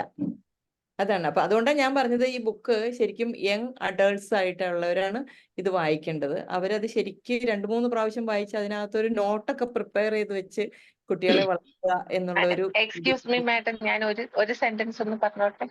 പറഞ്ഞു. അല്ല, ഒന്നുമില്ല. 45 വയസ്സ് കഴിഞ്ഞ് വെറുതെ ഇരിക്കാൻ പോവാണ് എന്ന് അതിനെ നമ്മൾ അങ്ങനെ പറഞ്ഞിട്ടില്ല. എന്റെ ഒരു അഭിപ്രായത്തില് നമ്മളുടെ ജീവിതത്തില് ഈ ലൈഫ് സ്പാനൊക്കെ പഠിക്കുമ്പോഴും ഒക്കെ പഠിക്കുന്നതാണ് 45 ടു അല്ലെങ്കിൽ 40 ടു 50, 55 ആണ് നമ്മുടെ ഏറ്റവും നല്ല. നമ്മൾക്ക് നോളജ് കൊണ്ട് നമ്മളൊരു ഫീൽഡിൽ വർക്ക് ചെയ്താൽ നമ്മൾ അതിന്റെ ആ ഫീൽഡിൽ നിന്ന് കിട്ടുന്ന നോളജ് കൊണ്ട് നമ്മൾ ഏറ്റവും കൂടുതൽ നന്നായിരിക്കണം. നമ്മുടെ ബുദ്ധി ഏറ്റവും കൂടുതൽ വികാസം പ്രാപിച്ചിരിക്കുന്ന ഒരു സമയം. അപ്പൊ നമുക്ക് ഈ സൊസൈറ്റി നമുക്ക് വേണ്ടി സ്പെൻഡ് ചെയ്യുകയും നമുക്ക് വേണ്ടി തന്ന സൗകര്യങ്ങളും തിരിച്ച് സൊസൈറ്റിക്ക് കൊടുക്കുക എന്നുള്ള ഒരു റെസ്പോൺസിബിലിറ്റി ഓരോ ഇൻഡിവിജ്വലിനും ഉണ്ട്. അപ്പം ആ സമയത്ത് നമ്മൾ ആ പ്രൊഫഷൻ പെട്ടെന്ന് നിർത്തിയിട്ട് ഓക്കെ, നിങ്ങളുടെ പാഷൻ ട്രാവൽ ആയിരിക്കും അല്ലെങ്കിൽ സംതിങ് എൽസ് ആയിരിക്കും, പോവണ്ട എന്ന് ആരും പറഞ്ഞിട്ടില്ല. അവർക്ക് അതിന് പ്ലാൻ ഇല്ല എന്ന് ഞാൻ പറഞ്ഞില്ല. പക്ഷെ ഈ വെറുതെ ഇരിക്കണമെന്ന് ഞാൻ പറഞ്ഞ കൺസെപ്റ്റ് ഞാൻ നേരിട്ട് കണ്ട രണ്ടുപേരുടെയെങ്കിലും കാര്യത്തിൽ ഞാൻ ഇപ്പൊ കാണുന്നതാണ്. എന്റെ ഒരു ജൂനിയർ കൊളീഗും എന്റെ ഒരു നേഴ്സും അവര് ഏറ്റവും കൂടുതൽ ബുദ്ധിമുട്ടുന്നത് അവരുടെ 2 ഹസ്ബൻഡ്സ്മാരും വളരെ നന്നായിട്ട് പ്രൊഫഷനിൽ പൊക്കോണ്ടിരുന്നവര്. ഓൾ ഓഫ് എ സഡൻ അവര് പറഞ്ഞിരുന്നു നേരത്തെ തന്നെ 45 കഴിയുമ്പോൾ ഞങ്ങൾ റിട്ടയർമെന്റ് എടുക്കുന്നു. അവർ രണ്ടുപേരും അവര് ചെയ്തുകൊണ്ടിരുന്ന പ്രൊഫഷനിൽ നിന്ന് വിട്ട് വീട്ടില് അവർക്ക് ഇഷ്ടമുള്ള ഒരാൾ പാട്ട് കേൾക്കാൻ തീരുമാനിച്ചു, മ്യൂസിക് അല്ലെങ്കിൽ യാത്ര ചെയ്യാൻ തീരുമാനിച്ചു, വേറൊരാൾ വേറെ എന്തെങ്കിലും. പക്ഷെ ഈ 2 പെൺകുട്ടികളും അതുകൊണ്ട് കുറച്ച് സഫർ ചെയ്യുന്നുണ്ട്. ഞാൻ ആ ഒരു പോയിന്റും കണ്ടതാണ്. അപ്പൊ അതിനകത്തൊരു പ്രാക്ടിക്കൽ സെൻസ് എന്റെ അഭിപ്രായത്തിലുണ്ട്. അവരുടെ റെസ്പോൺസിബിലിറ്റി തിരിച്ച് സൊസൈറ്റിയോട് ചെയ്യേണ്ട അല്ലെങ്കിൽ കമ്പനിയോട് ചെയ്യേണ്ട സമയത്ത് നമ്മൾ ഇങ്ങനെ ചെയ്യുന്നത് ശരിയാണോ? പാഷൻ ചെയ്യാം, ഇല്ലെന്നാരും പറഞ്ഞില്ല. ട്രാവൽ ചെയ്യുന്നതിന് ജോലി വേണ്ടെന്ന് വെക്കേണ്ട കാര്യമുണ്ടോ? അത് എന്റെ ക്വസ്റ്റ്യൻ അത്രേ ഉള്ളൂ. അല്ല, അത് ഓരോരുത്തരുടെയും സാഹചര്യം അനുസരിച്ച് ചെയ്യും. ദാറ്റ് ഈസ് സബ്ജക്റ്റീവ് ആണത്. അത് ഓരോരുത്തരുടെയും ജീവിത സാഹചര്യങ്ങൾ അനുസരിച്ചിരിക്കും അങ്ങനെ ചെയ്യണത്. അത് അവർക്ക് സംതൃപ്തിയും സന്തോഷവും തരുന്നുണ്ടെങ്കിൽ എന്തുകൊണ്ട് അവർ ചെയ്യണ്ട? പക്ഷെ അവരുടെ പാർട്ട്നേഴ്സിനും അത് ബാധകമാണല്ലോ. അതാണ് ഞാൻ പറഞ്ഞത്, അത് ഓരോരുത്തരുടെ സാഹചര്യം അനുസരിച്ചിരിക്കും എന്ന് പറഞ്ഞു. അപ്പൊ എന്റെ മോള് ആ. 1 വർഷം ജോലിക്ക് പോയില്ല. അവള് പറഞ്ഞു ഞാൻ റിസൈൻ ചെയ്തു, ഇനി 1 വർഷം കഴിഞ്ഞിട്ടേ ജോലിക്ക് പോകുള്ളൂ എന്ന്. 2-3 വർഷം മുമ്പ്, ഇപ്പോഴല്ല കേട്ടോ, 2-3 വർഷം മുമ്പ്. അപ്പം അത് കഴിഞ്ഞിട്ട് അപ്പൊ ഞാൻ ചോദിച്ചു എന്താ എടുക്കണേ? അപ്പൊ ഞാൻ വിചാരിച്ചു വല്ല ക്യാരിയിങ് അല്ല ഇതുണ്ടായിരിക്കും, അതുകൊണ്ടായിരിക്കും. അപ്പൊ പറഞ്ഞു അതൊന്നുമല്ല, എനിക്ക് കുറെ ബുക്സ് വായിച്ചു തീർക്കാനുണ്ട്, കുറെ ട്രാവൽ ചെയ്യാനുണ്ട്, അപ്പൊ ഞാൻ അതുകൊണ്ട് അങ്ങനെ പോവുകയാണ്. അപ്പൊ ഹസ്ബൻഡിന് അത് സമ്മതമാണ്, അവർ രണ്ടുപേരും കൂടിയാണ് പോണതൊക്കെ. പക്ഷെ അത്രേ ഉള്ളൂ മേഡം ഞാൻ പറഞ്ഞത്. കൂടെ ഉള്ളവരെയും കൂടെ സ്പെസിഫൈ ചെയ്തിട്ടുള്ള തീരുമാനങ്ങൾ, അത് അതെ. ഏത് സമയത്ത് എടുത്താലും ദാറ്റ്സ് ഓക്കെ. അപ്പൊ ഇതിനകത്ത് prime importance is four life. അതെ, ആ ലൈഫില് നമ്മൾ അത് സാക്രിഫൈസ് ചെയ്യേണ്ട കാര്യമില്ല. അങ്ങനെ ദേ ക്യാൻ അഫോർഡ്, അതുപോലെ അവർക്ക് സന്തോഷം കിട്ടുക, അവരുടെ സാഹചര്യം അതിന് അനുകൂലമാണെങ്കിൽ അവർക്ക് പോയിക്കോട്ടെ, അത് നല്ല കാര്യമാണിത്. അതിപ്പോ ഇന്ന് ഡിസിഷൻ എടുക്കാൻ പെൺകുട്ടികളാണെങ്കിലും ആൺകുട്ടികളാണെങ്കിലും ഒക്കെ തയ്യാറാവുന്നുണ്ട്. വെറുതെ ജീവിതം മൊത്തത്തിൽ സാക്രിഫൈസ് ചെയ്ത് പോവുക, അല്ലെങ്കിൽ ഇഷ്ടമില്ലാത്ത ജോലിക്ക് പോവുക. ഇപ്പൊ ഇന്ന് ജോലി സാധ്യത ഒരു സ്റ്റേജ് കഴിഞ്ഞാൽ അതിൽ പ്രൊഫഷണലി ഗുഡ് ആണെങ്കിൽ ജോലിക്കൊക്കെ സാധ്യത ഉണ്ടെന്നാണ് ഞാൻ മനസ്സിലാക്കുന്നത്. ആ ഒരു സ്റ്റേജ് ആകുമ്പോൾ, അല്ലാതെ വെറുതെ അല്ല ഞാൻ പറയുന്നത്. പഠിച്ചു കഴിഞ്ഞിട്ട് ഉടനെ ഞാൻ യാത്രയ്ക്ക് പോവാന്ന് പറഞ്ഞാൽ യാതൊരു അർത്ഥമില്ല. ആ പ്രൊഫഷനിൽ അവര് വെൽ വേഴ്സ്ഡ് ആയി കഴിഞ്ഞാല് ചിലപ്പോൾ 1 വർഷം അവർക്ക് ബ്രേക്ക് എടുക്കാനുള്ള സാഹചര്യം ഉണ്ടെങ്കിൽ പോകുന്നതിനൊന്നും കുഴപ്പമില്ല. പാഷനുള്ള കാര്യങ്ങളൊക്കെ ചെയ്യാം.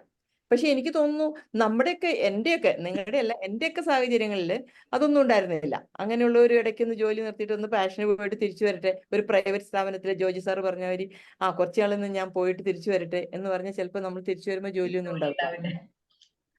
അതെന്താ പറയാ ആലിസ് മാം, ഇപ്പൊ ഇൻസ്ട്രക്ഷണൽ ഡിസൈനിങ് എന്ന് പറഞ്ഞൊരു ഒരു സംഭവമുണ്ട്. അത് ഈ ഇൻസ്ട്രക്ഷൻസ് നമ്മൾ എഴുതി ഉണ്ടാക്കുക എന്നുള്ളതാണ്. അതായത് ഈ ഓൺലൈനൊക്കെ പഠിപ്പിക്കുന്ന ഈ പ്രോഗ്രാംഡ് ലേണിംഗ് അപ്രോച്ച് എന്ന് പറയുന്ന സ്ട്രാറ്റജിയിലേക്ക് നമ്മൾ ക്ലാസ്സിൽ എടുക്കാനുള്ള ഡയലോഗ്സ് ഉൾപ്പെടെ നമ്മൾ എഴുതി കൊടുക്കണം ഇൻസ്ട്രക്ഷൻ ഡിസൈനേഴ്സ്. അപ്പൊ അങ്ങനെയുള്ള പ്രൊഫഷണലിലേക്ക് ഇപ്പൊ ഈ ചെറിയ പിള്ളേർ എഴുതുമ്പം എടുത്തു ചാടി എന്തെങ്കിലും ഡയലോഗ് ഉണ്ട്. അതുകൊണ്ട് ഇപ്പൊ റീസെന്റ് ആയിട്ട് കമ്പനികൾ വിളിക്കുന്നതെല്ലാം 50 വയസ്സിന് മേലിലുള്ള ആൾക്കാരെയാണ് ഇങ്ങനെയുള്ള ജോലികൾക്ക് വേണ്ടി എടുക്കുന്നത്, ഇൻസ്ട്രക്ഷണൽ ഡിസൈനിങ് പറയുന്നത്. അതുപോലെ മിനിമം 20 years എക്സ്പീരിയൻസ് ഒക്കെ പറയുന്ന കമ്പനികളുണ്ട് റീസെന്റ് ആയിട്ട്. ഇവിടെ മാത്രമല്ല, എബ്രോഡ്.